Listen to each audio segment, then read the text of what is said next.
4 ಲಕ್ಷ ಜನ್ಮಗಳಾದ ಮೇಲೆ ಸಿಕ್ಕಿರುವಂತಹದ್ದು ಒಂದು ಮನುಷ್ಯ ಜನ್ಮ. ಆ ಮನುಷ್ಯ ಜನ್ಮದಲ್ಲಿ ಎಷ್ಟು ಜನ್ಮಗಳಾಯ್ತು. ಅದರಲ್ಲಿ ಉತ್ತಮ ಸ್ತರಕ್ಕೆ ಬರಬೇಕಾದ್ರೆ ನೀವು ಮಾಡಿದಂತಹ Sukrutha ವಿಶೇಷಗಳು that has been rewarded ಒಂದೊಂದಿಂದ. ಈ ಮಹಾಭಾರತದಲ್ಲಿ ಮುಂದಕ್ಕೆಲ್ಲ ಬರುತ್ತೆ. ನಾರದ ಒಂದ್ಸಲಿ ಒಬ್ಬನನ್ನ ಏನು ಸತ್ಸಂಗದ ಹಿರಿಮೆ ಏನು ಅಂತ ಅದಕ್ಕೆ ಭಗವಂತ ಹೇಳ್ತಾನೆ, ನೀನು ಒಂದ್ಸಲಿ ಒಂದ್ ರೌಂಡ್ ಹೋಗ್ಬಿಟ್ ಬಾ ಭೂಲೋಕಕ್ಕೆ ಅಂತ. ಇವನು ಹೋದ, ಯಾವುದೋ ಒಂದು ಕ್ರಿಮಿ ಒಂದು ಮರಿ ಹಾಕಿತ್ತು, ನೋಡಿದ ತಕ್ಷಣ ಸತ್ತೋಯ್ತು. ಅಯ್ಯೋ ಇದೇನು ಹೋಗ್ಬಿಡ್ತಲ್ಲ ಇದು ಅಂತ ಅನ್ಕೊಂಡ. ಅಲ್ಲಿಂದ ಮುಂದಕ್ಕೆ ಹೋದ್ರೆ ಇನ್ನೊಂದು ಜಿಂಕೆನೋ ಏನೋ ಒಂದು, ಆ ಜಿಂಕೆ ಹುಟ್ಟಿದ್ದು ನೋಡಿದ್ದಾನೆ. ಜಿಂಕೆ ಮರಿ ಇವನನ್ನು ನೋಡ್ತು, ಮತ್ತೆ ಅದು ಸತ್ತೋಯ್ತು. ಅಲ್ಲಿಂದ ಮುಂದಕ್ಕೆ ಬಂದ ಒಬ್ಬ ರಾಜ್ಕುಮಾರ. ಒಂದು ಊರಿಗೆ ಬಂದಾಗ ರಾಜಕುಮಾರನಾಗಿದ್ದವನು ಇವನು ಬಂದ್ ನೋಡ್ದ ನಾರದ, ಅವನು ಹೋಗ್ಬಿಟ್ಟ ಮತ್ತೆ. ಆಮೇಲೆ ಇದೇನಿದು ಹೀಗಾಗ್ತಾ ಇದೆಯಲ್ಲ ಅಂತ ಅಂದ್ಬಿಟ್ಟು ಅಂತ. ಅವಾಗ ಅವನು ನೆಕ್ಸ್ಟ್ ಅವನು ಮುನಿಕುಮಾರನು ಏನೋ ಆದಾಗ ಹೇಳ್ತಾನೆ, ನಾರದ ಮಹರ್ಷಿ ಏನ್ ಹೇಳಿ, ನಾನು ನನ್ನ ಭಾಗ್ಯ ನಿಮ್ಮಂತವರ ದರ್ಶನ ನನಗೆ ಉದ್ದಕ್ಕೂ ಆಗಿದ್ದ. ನಾನೊಂದು ಕ್ರಿಮಿಯಾಗಿದ್ದೆ, ನಿಮ್ಮ ದರ್ಶನ ಬಿದ್ದಿದ್ದರಿಂದ ನನಗೆ ಇನ್ನೊಂದು ಉತ್ತಮವಾದಂತ ಪ್ರಾಣಿ ಜನ್ಮ, ಜಿಂಕೆ ಜನ್ಮ ಸಿಕ್ತು. ಅಲ್ಲಿಯೂ ಕೂಡ ನಿಮ್ಮ ದರ್ಶನ, ನಾನು ರಾಜಕುಮಾರನಾದೆ, ಅಲ್ಲೂ ಕೂಡ ನಿಮ್ಮ ದರ್ಶನವಾಯ್ತು. ಈಗ ನಾನು ಇದ್ದಾಗ ಬಂದೆ ಅಂತ. ಸತ್ಸಂಗ, ಸಜ್ಜನ, ಇದು ಒಂದು ಒಳ್ಳೆಯ ದೃಷ್ಟಿ. ಅದಕ್ಕೆ 1 ಲಕ್ಷಂ ದಯಾಯಾಹ ದತ್ತು ಯುಷ್ಮತ್ ಪರಿಜನತೆಯ ಭೀಷಿಕೈರಪ್ಯಪಸ್ತಂ ಕಿಂತೆ ಭೂಯ ಪ್ರಿಯಮಿತಿ ಕಿಲ ಸ್ಮೇರ ವಕ್ರಾ ವಿಭಾಸಿ. ಏನ್ ಸಿಗೋಲ್ಲ ಸಜ್ಜನರ ಕೃಪಾ ದೃಷ್ಟಿ. ಆಚಾರ್ಯರು ಯಾರು ನೀವು ಭಾವಿಸಿ ಮಾಡ್ತಿರೋ ಅವ್ರು ನಿಮ್ಮನ್ನು ಮಾತಾಡಿ ನಿಮ್ಗೆ ಆಶೀರ್ವಾದ ಅಥವಾ ಮುಟ್ಟಿ ಮಾಡಬೇಕು ಅಂತಿಲ್ಲ. ಕೇವಲ ಅವರ ಕೃಪಾ ದೃಷ್ಟಿ ಇದ್ರೆ ಸಾಕು, ಅವರು ಉದ್ಧಾರ ಆಗ್ಬಿಡ್ತಾರೆ ಅನ್ನೋದಕ್ಕೆ ಇವೆಲ್ಲ ಒಂದೊಂದು ಘಟನೆಗಳು ಎಲ್ಲ ಬರುತ್ತೆ ಮುಂದಕ್ಕೆ. ನಾವು ಇವಾಗ ಶುರು ಮಾಡ್ಕೊಂಡಿದೀವಿ ಮಹಾಭಾರತದಲ್ಲಿ. ಬಹಳಷ್ಟು ವಿಷಯಗಳು ಖಂಡಿತ ತುಂಬಾ ಉಪಯುಕ್ತವಾದಂತಹ ವಿಷಯಗಳು. ನಮ್ಮ ಜೀವನದಲ್ಲಿ ನಮ್ಮ ಬಾಳಿನ ದೃಷ್ಟಿಕೋನ ಬದಲಾಯಿಸ್ಕೊಳ್ಳೋದಷ್ಟೇ. ಅದರಲ್ಲಿ ಎಷ್ಟು ಸುಂದರವಾಗಿ ವೇದದಲ್ಲಿ ಹೇಳಿದ್ದನ್ನೇ ಇಲ್ಲಿ ಅಸರ್ಟೈನ್ ಮಾಡಿ ಮತ್ತೆ ಅದನ್ನ ದೃಢೀಕರಿಸಿ ಹೇಳುವಂತಹ ಕಥಾನಕಗಳಿದು. ಸೊ ಈಗ ಇಲ್ಲಿ ಬ್ರಾಹ್ಮಣನನ್ನ ನೀನೆ ಹೊರಗೆ ಬಾ, ನಾ ಮಿಕ್ಕವ್ರನ್ನ ನಾನು ಉಣ್ತೀನಿ ಅಂತ. ಒಂದು ಪ್ರಾಣಿಯನ್ನ ಕೊಂದ್ಬಿಟ್ಟು ತಿನ್ನೋದು ಮತ್ತೆ ಇವನ್ ಮಾಡೋದು ತಪ್ಪು ಕೆಲಸ ಅಲ್ವಾ? ಪಕ್ಷಿಯ ಜನ್ಮದಲ್ಲಿ ಅವನಿಗೆ ಆಹಾರವಾಗಿ ನೀಡಿರೋದೇ ಸರ್ಪಗಳು. ಇದು ಭಗವಂತನ ವಿಧಿ. ಈಗ ಒಂದು ಹುಲಿ ಇದೆ, ನಾನು ಜಿಂಕೆ ತಿನ್ನೋಲ್ಲ, ಹುಲ್ ತಿಂದು ಇದಕ್ಕೇನೋ ನಹಿ ಸುಪ್ತಸ್ಯ ಸಿಂಹಸ್ಯ ಪ್ರವಿಶಂತಿ ಮುಖೇ ಮುಗ ಉದ್ಯಮೇ ನೈವ ಸಿದ್ಧಂತಿ ಕಾರ್ಯಾಣಿ ನಮನೋರಥೈ. ಒಂದು ಸುಭಾಷಿತ. ಪಾಪ ತುಂಬಾ ವಯಸ್ಸಾಗಿದೆ ಸಿಂಹಕ್ಕೆ, ವಯಸ್ಸಾಗಿದೆ, ಅದಕ್ಕೆ ಓಡಿ ಹೋಗಿ ಹಿಡಿಯೋಕ್ಕಾಗಲ್ಲ ಅಂತ ಹೇಳ್ಬಿಟ್ಟು ಯಾವ್ದಾದ್ರು ಒಂದು ಜಿಂಕೆ ಪಾಪ ಅದು ಕಸವಾಗಿರ್ಬೇಕು ಅಂತ ತಾನಾಗೆ ಬಂದು ಬಾಯಿಗೆ ಬಿಡುತ್ತೋ? ಎಲ್ಲರೂ ಕರ್ತವ್ಯ ಪರವಾಗಿರ್ಬೇಕು ಅನ್ನೋದಕ್ಕೆ ಆ ಸುಭಾಷಿತ. ಹೀಗೆ ನನಗೆ ಪ್ರಾಣಿಯನ್ನ ಕೊಂದು ತಿನ್ನೋದು ಬೇಡ, ನಾ ಹುಲ್ ತಿಂತೀನಿ ಅಂತ. ಏನು ದುಷ್ಟ ಪ್ರಾಣಿಗಳು, ಇವುಗಳಿಗೆ ಮಾಂಸ ಭಕ್ಷಣೆ, ಮಾಂಸಾಹಾರಿಗಳವು. ಅವಕ್ಕೆ ಸಸ್ಯಾಹಾರವನ್ನು ತಿಂದುದ್ರೆ ಆಗತ್ತೋ? ಅವು ತಿನ್ನತ್ವಾ? ಅಂದ್ರೆ ವಿಧಿಯ ನಿಯಮದಲ್ಲಿ ಎಲ್ಲ. ಇದನ್ನೇನೆ ನಿನ್ನೆ ದಿವಸ ಹೇಳಿದ್ದು, ಮ್ಯಾನೇಜಿಂಗ್ ಈಕ್ವಿಲಿಬ್ರಿಯಂ ಇನ್ ದಿ ಅವನ ಸೃಷ್ಟಿಯಾದ ಪ್ರಪಂಚದಲ್ಲಿ ಅಂತ. ಯಾವುದೇ ಒಂದು ಪ್ರಾಣಿಯ ಗ್ರೂಪೋ ಅದು ಅತಿಯಾಗ್ಬಿಟ್ರೆ ಅದಕ್ಕೆ ಎಲ್ಲಾರು ಒಂದು ತರ್ತಾರೆ. ಈಗ ಹಾವುಗಳು ಜಾಸ್ತಿ, ಹಾವುಗಳು ಇರಬಾರ್ದ, ಎಲ್ಲ ಪೂರ ಹಾವುಗಳೆಲ್ಲ ಹೋಗ್ಬಿಡ್ಲಿ ಅಂತಂದ್ರೆ ಮೂಷಕಗಳು ಜಾಸ್ತಿ ಆಗತ್ತೆ. ಅವುಗಳನ್ನ ನಿಯಂತ್ರಿಸೋದಕ್ಕೆ ಹಾವುಗಳು. ಹಾಗೆ ಹಾವು ಜಾಸ್ತಿ ಆದ್ರೆ ಅದಕ್ಕೆ ನೆಕ್ಸ್ಟ್ ಇದೆ. ಇದೆಲ್ಲ ಭಗವಂತನ ಸೃಷ್ಟಿಯಲ್ಲಿ ಬರುವಂತಹದ್ದು. ಮನುಷ್ಯನ ಇದ್ರು ಅಷ್ಟೇ, ಜನಸಂಖ್ಯಾ ಆಸ್ಫೋಟ ಅಲ್ಲ, ಯಾವುದೋ ಒಂದು ಕಾರಣ, ಅದು ಏನು ಸುನಾಮಿನೋ ಅಥವಾ ಭೂಕಂಪವೋ ಇಲ್ಲ ಇನ್ನೆಲ್ಲೋ ಅಗ್ನಿ ಪರ್ವತ ಸಿಡಿದಿದ್ದೋ, ಇನ್ಯಾರೋ ಒಟ್ಟೊಟ್ಟಿಗೆ ಅಷ್ಟು ಜನ ಹೋದ್ರು, ಈಗ ಕೋವಿಡ್, ಯಾವುದೋ ಎಲ್ಲ ಅವನು ನಿಯಾಮಕ. ಅಂತೂ ಎಲ್ಲ ಯಾವ್ಯಾವ್ದು ಹುಟ್ಟಿದ್ಯೋ ಅದಕ್ಕೆ ಒಂದೊಂದೊಂದು ಎಂಡ್ ಬರಬೇಕು. ಯಾವುದೇ ಒಂದು ಪರ್ಟಿಕ್ಯುಲರ್ ಗ್ರೂಪ್ ಅದೇ ಎಲ್ಲವನ್ನು ಮಾಡುತ್ತೆ ಅಂತ ಆಗೋಲ್ಲ, ಎಲ್ಲದಕ್ಕೂ ಒಂದು ಕೊನೆ ಇದೆಲ್ಲ. ಹೀಗೆ ಭಗವಂತನ ನಿಯಮನದಲ್ಲಿ ಎಲ್ಲ ಬರುವಂತಹದ್ದು. ಹಾಗಾಗಿ ಇದು ಈಗ ಗರುಡ ಆ ಮಹರ್ಷಿಗಳಿಗೆ ಅಪಾಯವಿಲ್ಲದೆ ಇರಬೇಕು ಅಂತ ಹೇಳಿ ಈ ಗಜ ಕಚ್ಚಪಗಳು ಕೊಂಬೆಯನ್ನು ಹೊತ್ಕೊಂಡು ಹಾಗೆ ಆಕಾಶ ಮಾರ್ಗವಾಗಿ ಹೋಗಿ ಕಡೆಗೆ ಎಲ್ಲಿ ಆ ಕೊಂಬೆನ ಇಳಿಸೋದು ಅಂತ ಅವನಿಗೆ ಗೊತ್ತಾಗ್ಲಿಲ್ಲ. ಆಮೇಲೆ ಅವನು ತನ್ನ ತಂದೆಯಾದ ಕಶ್ಯಪನು ತಪಸ್ಸು ಮಾಡುತ್ತಿದ್ದಂತಹ ಗಂಧಮಾದನ ಪರ್ವತಕ್ಕೆ ಬಂದ. ಅಲ್ಲಿ ಕಶ್ಯಪನು ಮಹಾಕಾಯುಳ್ಳ ಆ ಗರುಡನನ್ನು ಕಂಡ. ಗರುಡನಾದ್ರೂ ಆಗ ತೇಜಸ್ಸಿನಲ್ಲಿಯೋ ಬಲದಲ್ಲಿಯೋ ಅಸಮಾನನಾಗಿ ಪರ್ವತಾಕಾರದಿಂದ ತೋರುತ್ತಾ ಮನೋವಾಯುವೇಗದಿಂದ ಹಾರಿ ಬರುತ್ತಾ ಮೇಲಕ್ಕೆತ್ತಿದ ಬ್ರಹ್ಮದಂಡಂತೆ ಕಾಣ್ತಾ ಇದ್ದ. ಬ್ರಹ್ಮದಂಡದ ಹಿರಿಮೆ ಬಹಳಷ್ಟು. ನಿನ್ನೆ ಮೊನ್ನೆ ಅದನ್ನ ನೋಡಿದ್ವಿ ನಾವು. ವಸಿಷ್ಠನ ಬ್ರಹ್ಮದಂಡ ಈ ಪರಶುರಾಮ ಶಿವನನ್ನ ಕುರಿತು ತಪಸ್ಸು ಮಾಡಿ ಅನೇಕ ಇದು ಪಾಶುಪತಾಸ್ತ್ರದ ಜೊತೆಗೆ ಈ ವಿಶೇಷವಾದ ಶಸ್ತ್ರಗಳನ್ನೆಲ್ಲ ಪಡೆದಿದ್ದು ಎಲ್ಲವನ್ನು ಕೂಡ ಬ್ರಹ್ಮದಂಡ ನುಗ್ಗಿದಾಗ. ಅದಕ್ಕೆ ಅವನು ಹೇಳಿದ್ದೇನು, ದಿಗ್ಬಲಂ ಕ್ಷತ್ರಿಯ ಬಲಂ ಬ್ರಹ್ಮ ತೇಜೋ ಬಲಂ ಬಲಂ. ಬ್ರಹ್ಮ ತೇಜಸ್ಸಿನ ಬಲವೇ ಬಲ ಅಂತ ಆ ಉದ್ಗಾರ ಕೌಶಿಕ ರಾಜನಾಗಿದ್ದವನು. ಆಮೇಲೆ ಅವನು ವಿಶ್ವಾಮಿತ್ರನಾಗಿದ್ದ, ಇಡೀ ವಿಶ್ವಕ್ಕೆ ಮಿತ್ರ ಅವನು. ಇದು ಒಂದೊಂದ್ರಲ್ಲೂ ಕೂಡ ಸಾಧನೆ ಇದುಗಳೆಲ್ಲ. ಆ ಒಂದೊಂದು ಸಮಾನವಾಗಿ ಒಂದು ಬಹಳ ದೊಡ್ಡ ಚರ್ಚೆ ಇದೆ ವಿಶ್ವಾಮಿತ್ರನ ಬಗ್ಗೆ. ನಾ ಎಲ್ಲ ಒಂದ್ ಕಡೆ ಬರೆದು ಕೂಡ ಇಟ್ಟಿದ್ದೆ. ವಿಶ್ವಾಮಿತ್ರನ ಜನನದ ಬಗ್ಗೆ ಎಲ್ಲ ನೋಡಿದಾಗ ಗೊತ್ತಾಗತ್ತೆ, ಅವನು ಬ್ರಾಹ್ಮಣನಾಗಿ ಅವನು ಜನಿಸಿದ್ದು, ಆಮೇಲೆ ಕ್ಷತ್ರಿಯನ ಇದಾಗಿ ಬಂದಿತ್ತು. ಇವೆಲ್ಲ ಒಂದೊಂದಕ್ಕೂ ಬರುವಂತ. ಸೊ ಎಲ್ಲವೂ ಕೂಡ ವ್ಯವಸ್ಥಿತವಾಗಿದೆ. ಯಾರೋ ಸುಮ್ನೆ ನಾನೇನೋ ಇದ್ರಲ್ಲಿ ನಾನು ಆಗ್ಬಿಡ್ತೀನಿ ಅಂತಂದ್ರೆ ಆಗೋದಕ್ಕೆ ಸಾಧ್ಯವಾಗುತ್ತೆ. ಏನೇನೋ ರಿಫಾರ್ಮ್ಸ್ ಮಾಡೋಕ್ ಹೋಗಿ ಎಲ್ರು ಕೈ ಸುಟ್ಕೊಂಡಿದ್ದಾರೆ. ಎಲ್ರಿಗ್ ಬೇರೆಯವ್ರಿಗೆ ಇತರವ್ರಿಗೆಲ್ಲ ವೇದ ಹೇಳ್ಕೊಟ್ಬಿಟ್ಟು ಅವರಿಂದ ನಡೆಸ್ತೀವಿ ಮಾಡ್ತೀವಿ ಅಂತ ಎಲ್ಲಾ ಪ್ರಯತ್ನಗಳು ನಡೆಸಿದ್ದಲ್ಲ. ಯಾರು ಯಾವುದನ್ನ ಮಾಡಬೇಕೋ ಅದನ್ನ ಮಾಡಿದ್ರೆ ಚೆನ್ನಾಗಿರುತ್ತೆ. ಇಲ್ಲೇ ಮಾಡಬಾರದನ್ನ ಮಾಡಿದ್ರೆ ಆಗಬಾರದು ಆಗತ್ತೆ. ಅದರಲ್ಲಂತೂ ಸಂದೇಹವೇ ಇಲ್ಲ. ಅನೇಕವಾಗಿ ಬರುವಂತದ್ದು ಏನು ಅಂದ್ರೆ ಇದಕ್ಕೆಲ್ಲ ಆಧಾರ ಇಲ್ಲ. ತಸ್ಮಾತ್ ಶಾಸ್ತ್ರಂ ಪ್ರಮಾಣಂತೆ ಕಾರ್ಯ ಕಾರ್ಯೌ ವ್ಯವಸ್ಥಿತವು ಭಗವದ್ಗೀತೆನಲ್ಲಿ. ಇದಕ್ಕಾಗಿನೇ ಹೇಳೋದು ಶಾಸ್ತ್ರ ಪ್ರಮಾಣ, ಶಾಸ್ತ್ರಜನ್ಯವಾದದ್ದು. ಅದಕ್ಕೆ ಪ್ರಧಾನವಾಗಿ ಇಟ್ಕೊಂಡು ಅದನ್ನ ಸರಿಯಾಗಿ ಅರ್ಥ ಮಾಡ್ಕೊಂಡು ಅದರಂತೆ ನಡೆಸಬೇಕು ಅನ್ನುವಂಥದ್ದು. ಹೀಗೆ ಒಂದೊಂದಕ್ಕೂ ಬರೋದು. ಈಗ ಇವನು ಗಂಧಮಾದನ ಪರ್ವತಕ್ಕೆ ಬಂದಿದ್ದಾನೆ. ಬಾಯಿನಲ್ಲಿ ಕೊಂಬೆ ಇದೆ, ಕೊಂಬೆಗಳಲ್ಲಿ ಆ ಋಷಿ ಸಮೂಹಗಳಿದ್ದಾರೆ. ಕಾಲಿನಲ್ಲಿ ಒಂದು ಕಡೆ ಆ ಆನೆಯನ್ನ, ಇನ್ನೊಂದು ಕಡೆ ಆಮೆಯನ್ನ ಹಿಡ್ಕೊಂಡು ಬಂದಿದ್ದಾನೆ. ದೇವಾಸುರ ರಾಕ್ಷಸರಿಗೂ ಕೂಡ ಇವನನ್ನ ಎದುರಿಸೋಕ್ಕಾಗಲ್ಲ. ಒಳ್ಳೆ ಮಹಾಶಕ್ತಿಯಿಂದ ಸರ್ವ ಪ್ರಾಣಿ ಭಯಂಕರನಾಗಿ ಜ್ವಲಿಸುವ ಬೆಂಕಿ ಅಂತಿದ್ದಾನೆ. ಅವನ ತೇಜಸ್ಸು ಅಂತದ್ದು. ತೇಜಸ್ಸು, ವರ್ಚಸ್ಸು ಎಲ್ಲವೂ ಕೂಡ ಬೇರೆ ಬೇರೆ, ಒಂದೊಂದಕ್ಕೂ ವಿಶೇಷವಾದ ಅರ್ಥಗಳು ಅವೆಲ್ಲ ಇರುವಂತವನು. ತನ್ನ ರೆಕ್ಕೆಗಳ ಗಾಳಿಯಿಂದಲೇ ಪರ್ವತ ಶಿಖರಗಳನ್ನು ಬೈದಿಸುವಂತಹ ಶಕ್ತಿ ಅವನಿಗೆ. ಸಮುದ್ರವನ್ನು ಉಕ್ಕಿಸ್ತಾನೆ, ಲೋಕಗಳನ್ನ ನಡುಗಿಸ್ತಾನೆ, ನೋಡುವವರಿಗೆ ಯಮನಂತೆ ಉಗ್ರ ರೂಪಿಯಾಗಿ ಕಾಣಿಸ್ತಾನೆ. ಹೀಗೆ ಬರುತ್ತಿರುವ ಗರುಡನನ್ನು ಕಂಡು ಮಹಾತ್ಮನಾದ ಕಶ್ಯಪ ವಾಲಕಿಲ್ಯರ ವಿಷಯದಲ್ಲಿ ಗರುಡನಿಗೆ ಇದ್ದ ಅಭಿಪ್ರಾಯವನ್ನ ತಿಳಿದುಕೊಂಡು, ಕುಮಾರ, ಸಾಹಸ ಕಾರ್ಯವನ್ನ ಮಾಡಬೇಡ, ನೀನು ಅಪಾಯಕ್ಕೆ ಒಳಗಾಡಬೇಡ, ಸೂರ್ಯ ಕಿರಣವನ್ನೇ ಪಾನ ಮಾಡುತ್ತಾ ತಪೋ ನಿರತರಾಗಿರುವ ಈ ವಾಲಕಿಲ್ಯ ಮಹರ್ಷಿಗಳ ಕೋಪಕ್ಕೆ ನೀನು ಗುರಿಯಾದ್ರೆ ಅವರ ಕೋಪಾಗ್ನಿಯಿಂದ ನೀನು ಭಸ್ಮವಾಗುವೆ.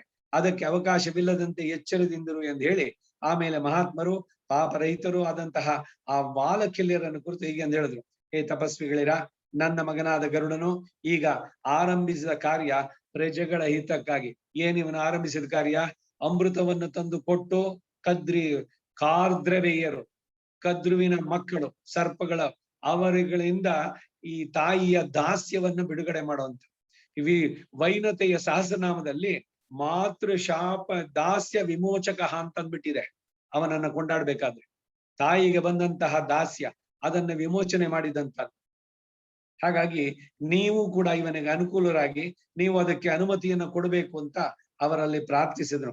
ಕಶ್ಯಪನ ಬಾಯಿಯಿಂದ ಈ ಮಾತು ಹೊರಟ ಕೂಡಲೇ ವಾಲಕಿಲ್ಯರು ಆ ಕೊಂಬೆಯನ್ನು ಬಿಟ್ಟು ಕೆಳಗೆ ಇಳಿದು ತಪಸ್ಸಿಗಾಗಿ ಪುಣ್ಯ ಸ್ಥಳವಾದ ಹಿಮಾಲಯಕ್ಕೆ ಹೊರಟರು.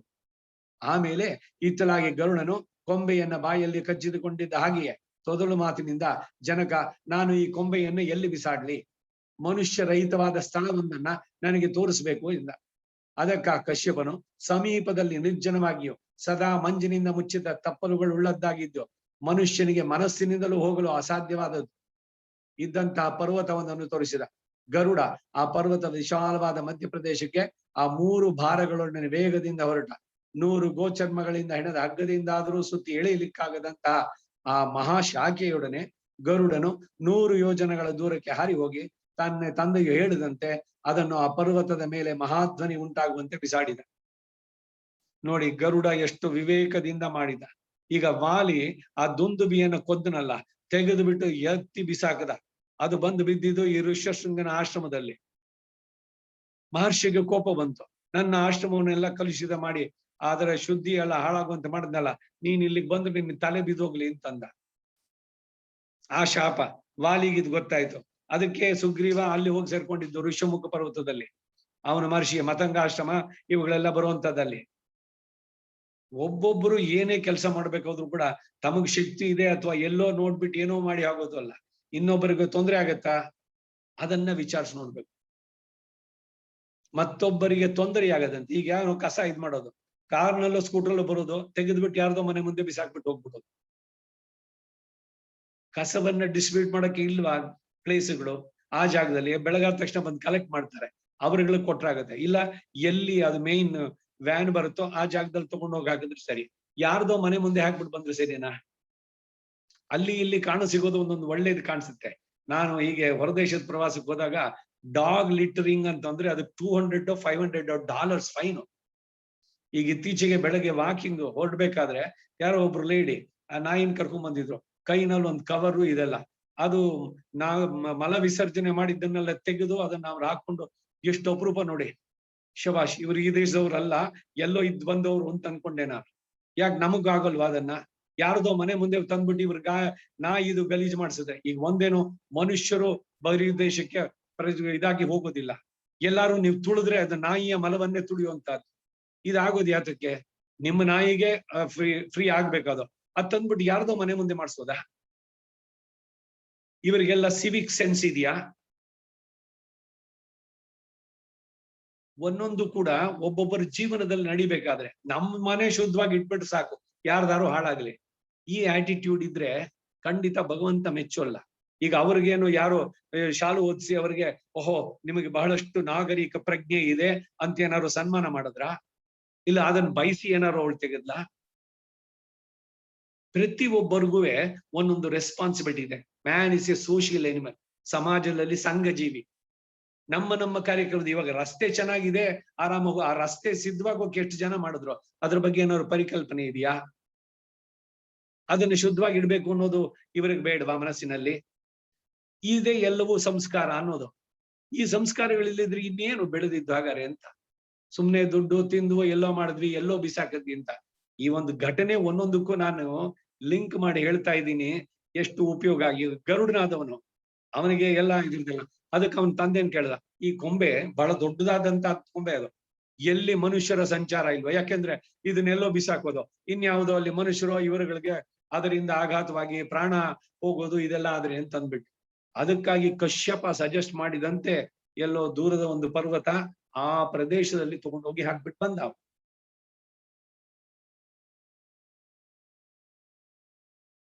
100 ಗೋಚರಗಳಿಂದ ಎತ್ತೋಕ್ಕಾಗದೇ ಇರುವಂತಹದ್ದನ್ನ ತಗೊಂಡು ಮಾಡಿ ಆ ಪರ್ವತದ ಮೇಲೆ ಮಹಾಧ್ವನಿ ಉಂಟಾಗುವಂತೆ ಬಿಸಾಡಿದ. ಆ ಗರುಡನ ರೆಕ್ಕೆ ಗಾಳಿಯಿಂದ ಆ ಮಹಾಪರ್ವತವೇ ಕಂಪಿಸಿತು. ಅದರಲ್ಲಿ ಇದ್ದ ಪುಷ್ಪಿತಗಳಾದ ಗಿಡಗಳೆಲ್ಲ ಕದಲಿ ಹೂಗಳು ಉದುರುವಾಗ ಅವು ಪುಷ್ಪವೃಷ್ಟಿಯನ್ನು ಕರೆಯುವಂತಿದ್ದು. ಇದು ಕಾವ್ಯದ ಸೊಗಸು. ಮಹಾಭಾರತ ರಾಮಾಯಣದಲ್ಲಿ ಆಂಜನೇಯ ಈ ಲಂಘನ ಮಾಡದ್ನಲ್ಲ, ಸಮುದ್ರದಿಂದ ಇದಕ್ಕೆ ಹೋಗ್ಬೇಕಾರೆ ಅವನು ಪರ್ವತದ ಮೇಲೆ ನಿಂತ್ಕೊಂಡು ಅಲ್ಲಿಂದ ಹೊರಟಿದ್ದು. ಅವನು ಹೊರಟ ವೇಗಕ್ಕೆ ಎಷ್ಟೋ ಮರಗಳು ಬುಡಸಹಿತ ಕಿತ್ತು ಅಷ್ಟು ದೂರ ಹೋಗಿ ಆಮೇಲೆ ಕೆಳಗಡೆ ಬಿದ್ವಂತೆ. ಪುಷ್ಪಗಳೆಲ್ಲ ಉದುರಿದ್ವು, ಒಳ್ಳೆ ಪುಷ್ಪ ವೃಷ್ಟಿ ಆದಂತಾಯ್ತು. ಸುವರ್ಣ ರತ್ನಗಳಿಂದ ಕೂಡಿದ ಆ ಪರ್ವತಕ್ಕೆ ಭೂಷಣಗಳು ಎನಿಸಿದಂತಹ ಎಷ್ಟೋ ಶಿಖರಗಳು ಗರುಡನ ವೇಗದಿಂದ ಒಡೆದು ಬಿದ್ದು, ಗರುಡನು ಬಿಸಾಡಿದ ಶಾಖೆಯಿಂದ ಅಲ್ಲಿನ ಅನೇಕ ವೃಕ್ಷ ಶಾಖೆಗಳು ಸುವರ್ಣಮಯಗಳಾದ ಹೂಗಳೊಡನೆ ಮುರಿದು ಮಿಂಚಿನಿಂದ ಕೂಡಿದ ಮೇಘಗಳಂತೆ ಕಾಣಿಸ್ತಾ ಇತ್ತು. ಆ ಪುಷ್ಪಗಳೆಲ್ಲವೂ ನೆಲದ ಮೇಲಿನ ಗೈರಿಕ ಧಾತುಗಳ ಬಣ್ಣಗಳಿಂದಲೂ ಸೂರ್ಯ ಕಿರಣಗಳಿಂದಲೂ ಮಿಶ್ರಿತವಾಗಿ ಅಪೂರ್ವ ಶೋಭೆಯನ್ನು ಉಂಟು ಮಾಡ್ತಿದ್ವು. ಆಮೇಲೆ ಆ ಗರುಡನು ಆ ಪರ್ವತ ಶಿಖರಗಳ ಮೇಲೆ ಕುಳಿತು ಆ ಆನೆ ಮತ್ತು ಆಮೆ ಗಜ ಕಚ್ಚಪಗಳೆರಡನ್ನು ಕೂಡ ಭಕ್ಷಿಸಿ ಒಡನೆಯೇ ಆ ಪರ್ವತ ಶಿಖರದಿಂದ ಸ್ವರ್ಗ ಲೋಕದ ಕಡೆಗೆ ಹಾರಿಬಿಟ್ಟ. ತಥೋ ರಾವಣ ನೀತಾಯ. ಆರಂಭ ಸುಂದರಕಾಂಡದ ಮೊದಲನೇ ಶ್ಲೋಕ. ಸಿದ್ಧ ಚಾರಣರು, ಸಿದ್ಧರು ಇವರು ತಿರುಗಾಡುವಂತ ಒಂದು ಮಾರ್ಗ ಇದೆ ಮೇಲೆ, ಆಕಾಶ ಬಹಳ ಎತ್ತರಕ್ಕೆ ಹೋಗ್ತಾ ಹೋಗ್ತಾ ಈ ಗ್ರಾವಿಟೇಷನ್ ಪುಲ್ಲಿಂದ ಮೇಲೆ ಬರುವಂತಹದ್ದು. ಆ ಸಿದ್ಧರು ತಿರುಗಾಡುವಂತ ದಾರಿಯಲ್ಲಿ ಹನುಮಂತ ನೆಗೆದು ಅಲ್ಲಿ ಹೊರಟಿದ್ದಾನೆ ಟುವರ್ಡ್ಸ್ ಲಂಕಾ. ಎಷ್ಟೋ ಯೋಜನ ಉದ್ದಕ್ಕೂ ಮಹಾಸಮುದ್ರ ಇದೆಲ್ಲ ಸುಂದರಕಾಂಡದಲ್ಲಿ ವರ್ಣನೆಯನ್ನ ನೋಡಿ. ಆಂಜನೇಯನ ಇದು, ಅವನು ಶಿರಿಯ ತಿರುವಡಿ, ಇವನು ಪೆರಿಯ ತಿರುವಡಿ. ಇವರಿಬ್ಬರ ವೈಭವ, ಇವುಗಳನ್ನ ನಿತ್ಯ ಸೂರಿಗಳ ವೈಭವ ಇದು. ಸ್ವರ್ಗದ ಕಡೆಗೆ ಹಾರಿದ. ಅಷ್ಟರಲ್ಲಿಯ ದೇವತೆಗಳಿಗೆ ಅಶುಭ ಸೂಚಕಗಳಾದಂತ ಉತ್ಪಾತಗಳು ಕಾಣಿಸಿದವು. ದೇವತೆಗಳೆಲ್ಲರೂ ಕೂಡ ಅವರೆಲ್ಲರಿಗೆ ಮನಸ್ಸಿನಲ್ಲಿ ಭೀತಿ ಉಂಟಾಯಿತು. ಇಂದ್ರನ ವಜ್ರಾಯುಧವು ಇದ್ದಕ್ಕಿದ್ದ ಹಾಗೆ ಉರಿಯತೊಡಗಿತು. ಹೊಗೆಯೊಡನೆ ಜ್ವಾಲೆಗಳೊಡನೆಯೂ ಆಕಾಶದಲ್ಲಿ ಉಲ್ಕೆಗಳು ಬಿದ್ದುವು. ವಸುಗಳು, ರುದ್ರರು, ಆದಿತ್ಯರು, ಸಾಧ್ಯರು, ಮರುತ್ತುಗಳು ಮುಂತಾದ ಯಾವ ಯಾವ ದೇವಗಣಗಳುಂಟೋ ಅವೆಲ್ಲ ತಮ್ಮೊಳಗೆ ಒಂದಕ್ಕೊಂದು ಹೊಡೆದಾಡತೊಡಗಿದ್ವು. ಹಿಂದೆ ದೇವಾಸುರ ಯುದ್ಧದಲ್ಲಿಯೂ ಕಂಡು ಕೇಳದಂತಹ ಉತ್ಪಾತಗಳೆಷ್ಟೋ ಕಾಣಿಸಿದವು. ಬರ ಸಿಡಿಲುಗಳೊಡನೆ ಬಿರುಗಾಳಿ ಬೀಸಿತು. ಸಾವಿರಾರು ಕಡೆಯಿಂದ ಕೊಳ್ಳಿಗಳು ಬಿದ್ದುವು. ಮೇಘವಿಲ್ಲದೆ ಆಕಾಶವು ಮಹಾಧ್ವನಿಯಿಂದ ಮೊಳಗಿತು. ದೇವದೇವನಾದ ಪರ್ಜನ್ಯನು ರಕ್ತ ವರ್ಷವನ್ನು ಸುರಿಸಿದ. ದೇವತೆಗಳು ಧರಿಸಿದ್ದ ಪುಷ್ಪಮಾಲಿಕೆಗಳು ಬಾಡಿದವು. ಅವರ ತೇಜಸ್ಸು ಕಂದಿತು. ಭಯಂಕರವಾದ ಉತ್ಪಾತ ಮೇಘಗಳು ರಕ್ತದ ಮಳೆಯನ್ನು ಕರೆದವು. ದೇವತೆಗಳ ಕಿರೀಟಗಳೆಲ್ಲವೂ ಧೂಳು ಕವಿದು ಮಾಸಿ ಹೋದವು. ಇವನ್ನೆಲ್ಲ ನೋಡಿ ಇಂದ್ರನಿಗೂ ದೇವತೆಗಳಿಗೂ ಭೀತಿ ಹುಟ್ಟಿತು. ಒಡನೆಯ ದೇವತೆಗಳೆಲ್ಲರೂ ದೇವೇಂದ್ರನ ಮುಂದೆ ಇಟ್ಟುಕೊಂಡು ಬೃಹಸ್ಪತಿಯ ಬಳಿಗೆ ಬಂದರು. ಆಗ ಇಂದ್ರನು ಬೃಹಸ್ಪತಿಯನ್ನು ಕುರಿತು, ಏ ಆಚಾರ್ಯ, ಇದ್ದಕ್ಕಿದ್ದ ಹಾಗೆ ಭಯಂಕರವಾದ ಈ ಉತ್ಪಾತಗಳು ಕಾಣಿಸಿದ್ದೇಕೆ? ಇಲ್ಲ, ಶಕುನಗಳು ಇವೆಲ್ಲ ಒಂದೊಂದು ಪ್ರತಿ ಒಂದರಲ್ಲೂ ಬರುವಂತಹದ್ದು. ಸುಳ್ಳ ಇದು ಅಂದ್ರೆ ಉಂಟು, ಆದ್ರೆ ಅದನ್ನೇ ಪ್ರಧಾನವಾಗಿ ದಿವಸಾಲ ಬೆಳಗಾಗಿದ ತಕ್ಷಣ ವಾರ ಭವಿಷ್ಯ ನೋಡಿ ಇವೆಲ್ಲ ಬೇಡ. ಭಗವಂತನಲ್ಲಿ ನಂಬಿಕೆ ಶ್ರದ್ಧೆ ಇಡಿ. ನಿಮ್ಮ ಕೆಲಸಗಳನ್ನ ಸಿನ್ಸಿಯರ್ ಆಗಿ ಮಾಡಿ. ಯಾರೊಬ್ಬರಿಗೂ ಕಾಯ ವಾಚ ಮನಸ ನಮ್ಮಿಂದ ತೊಂದರೆ ಆಗದಿರಲಿ. ಮಾ ಕಶ್ಚಿತ್ ದುಃಖ ಬಾರ್ಪವೆ. ಹೀಗೆ ನಡೆದ್ರೆ ಯಾವ ಉಲ್ಕೆನೋ ಉತ್ಪಾತವೋ ಅಥವಾ ಅಗ್ನಿ ಇದಾಗುವಂತಹದ್ದು, ಭೂಕಂಪ ಇಲ್ಲ ಈ ತರದ್ದೆಲ್ಲ ಏನಾದ್ರೂ ಕೂಡ ನಮಗೇನು ಆಗೋಲ್ಲ. ಆದ್ರೆ ಸೂಚನೆಗಳು ಇವೆಲ್ಲ ಬರುತ್ತೆ ಎಲ್ಲ. ಇದು ಕರ್ಮ ವಿಪಾಕದಲ್ಲಿ ವರದರಾಜರ ಮೇಲೆ ಹೇಳ್ತಾ ಇದ್ದ. ಈಗ ಯಾರೋ ಒಬ್ಬ ತುಂಬಾ ರುಗ್ಣ ದಶೆನಲ್ಲಿದ್ದಾನೆ ಅಂತಂದ್ರೆ ಅವನ ಸುತ್ತಲೂ ಈ ಇರುವೆಗಳು ಅಪ್ರದಕ್ಷಿಣೆಯ ಸುತ್ತುತ್ತಂತೆ. ಸೊ ಅವನ್ ಟೈಮ್ ಬಂತು, ಅವನು ಬಿಡ್ತಾ ಇದ್ದಾನೆ ಶರೀರ ಅನ್ನೋದಕ್ಕೆಲ್ಲ ಮತ್ತು ಅಂತ ಸೂಚನೆಗಳು ಕೆಲವೆಂದ ಶಕುನಗಳು. ಇದರಲ್ಲೇನೇನೆ ಕೆಲವರು ಸ್ಮಶಾನಕ್ಕೆ ಹೋಗಿ ಅದೇನೇನೋ ತಾಂತ್ರಿಕವಾದಂತ ಇದೆಲ್ಲ ಮಾಡಿ ಈ ಪಕ್ಷಿಗಳು ಮಾತಾಡೋ ಭಾಷೆ ಎಲ್ಲ ಕೇಳ್ಕೊಂಡು ಇವೆಲ್ಲ ಏನೋ ಹೇಳೋಕ್ ಬರ್ತಾರೆ. ಇದೆಲ್ಲ ಯಾವ್ದು ಮೋಕ್ಷಕ್ಕೇನು ಉಪಯೋಗ ಆಗಲ್ಲ. ಏನೇನೋ ವಿದ್ಯೆಗಳಿದೆ. ಹಾಗೆ ಇದ್ರಲ್ಲೂ ಕೂಡ ಪ್ರಿಡಿಕ್ಷನ್ಸ್. ಈಗ ರಾಮ ಬಂದಾಗ ನಿನ್ನೆ ಮೊನ್ನೆ ಅದನ್ನು ಹೇಳಿದ್ನೇನೋ ನಾನು, ದಶರಥನನ್ನ ನೀನು ಅಂತಃಪುರದ ಇವರುಗಳಿದ್ದಾರಲ್ಲ ಅವ್ರ ಜೊತೆ ಇರುವಂತ, ಪರಶುರಾಮ ಬರ್ಬೇಕಾದ್ರೆ ಇಲ್ಲೆಲ್ಲ ಅವರಿಬ್ಬರಿಗೂ ಒಂದು ಘರ್ಷಣೆ ಅಲ್ಲಿ ಉಂಟಾಗತ್ತೆ ಅನ್ನೋದು ಮುಖ್ಯ ಉದ್ದೇಶ. ಏನು, ಅವನು ವೈಷ್ಣವ ಧನಸ್ಸನ್ನು ಕೊಡಬೇಕಾಗಿತ್ತು ಅಷ್ಟೇ. ಅಷ್ಟಕ್ಕದು ಸೀಮಿತ. ಬೇರೆ ಎಲ್ಲ ಬಂದದ್ದು. ಆ ರೀತಿ ಇಲ್ಲೆಲ್ಲ ಹೇಳ್ತಾ ಇದ್ರು. ಯಾಕೆ ಈ ರೀತಿಯ ಉತ್ಪಾತಗಳು? ಯುದ್ಧದಲ್ಲಿ ನಮ್ಮನ್ನು ಜಯಿಸಬಲ್ಲ ಶತ್ರು ಯಾರನ್ನು ನಾವು ಕಾಣೆವು ಅಂದ. ಅದಕ್ಕ ಬೃಹಸ್ಪತಿಯು ನೆನ್ನೆ ದಿವಸ ಪೆರುಂದೇವಿ ತಾಯಾರ್ ತಿರುನಕ್ಷತ್ರದ ಇದ್ ಮಾಡ್ಬೇಕಾದ್ರೆ ಶ್ರೀಸ್ತವದಲ್ಲಿ ಕೂರೇಶರು ಲೋಕೆ ವನಸ್ಪತಿ ಬೃಹಸ್ಪತಿಷು ತಾರತಮ್ಯ, ಎಲ್ಲ ನಿನ್ನ ಕೃಪೆಯಿಂದ ಆಗೋದು ಅಂತ ಹೇಳಿದ್ದು. ವನಸ್ಪತಿ ಅಂದ್ರೆ ಮರಗಳಿಗೆ ಅಧಿಪತಿ ವನಸ್ಪತಿ. ಬೃಹಸ್ಪತಿ ಅಂದ್ರೆ ದೇವಗಣಕ್ಕೆ ಅಧಿಪತಿ. ಒಂದು ಜ್ಞಾನದ ಪ್ರತೀಕವಾದರೆ ಇನ್ನೊಂದು ಅಜ್ಞಾನದ ಪ್ರತೀಕ. ಬೃಹಸ್ಪತಿ ಅನ್ನೋ ಪದ ಬಂತಲ್ಲ, ಅದಕ್ಕಾಗಿ ಹೇಳಿದೆ ನಾನು. ಬೃಹಸ್ಪತಿ ಹೇಳದೆ, ದೇವೇಂದ್ರ ನಿನ್ನ ಅಜ್ಞತೆ ಮತ್ತು ಅಪರಾಧಗಳ ಇದಕ್ಕೆ ಮೂಲ ಕಾರಣ ಅಂತ ಹೇಳಿ ಬಾಲಕಿಲ್ಯರೆಂಬ ಮಹರ್ಷಿಗಳ ತಪಪ್ರಭಾವದಿಂದ ವಿನತೆಯಲ್ಲಿ ಕಶ್ಯಪನಿಗೆ ಹುಟ್ಟಿದ ಪಕ್ಷಿ ರಾಜ ಒಬ್ಬ ಉಂಟು. ಅವನು ಮಹಾಬಲಾಢ್ಯ, ಇಷ್ಟ ಬಂದ ರೂಪಗಳನ್ನ ಧರಿಸಬಲ್ಲ. ಅವನು ತಾನು ಬಂದ ಕಾರ್ಯವನ್ನ ಸಾಧಿಸಿಕೊಂಡೇ ಹೋಗ್ತಾನೆ.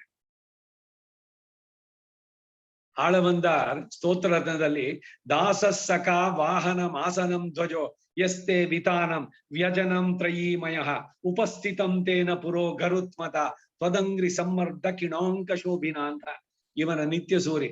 ಅವನ ಇದನ್ನ ಹೇಳ್ತಾರೆ, ಸರ್ವಿಸ್ ಟು ದಿ ಗಾಡ್. ಏನೇನ್ ಮಾಡ್ತಾವ? ದಾಸ, ಸಕ, ವಾಹನ, ಧ್ವಜ, ವಿತಾನ, ಒಂದೇ ಎರಡೆ. ಇವನು ಕೂಡ ಅಷ್ಟೇ, ಆದಿಶೇಷನು ಅಷ್ಟೇ.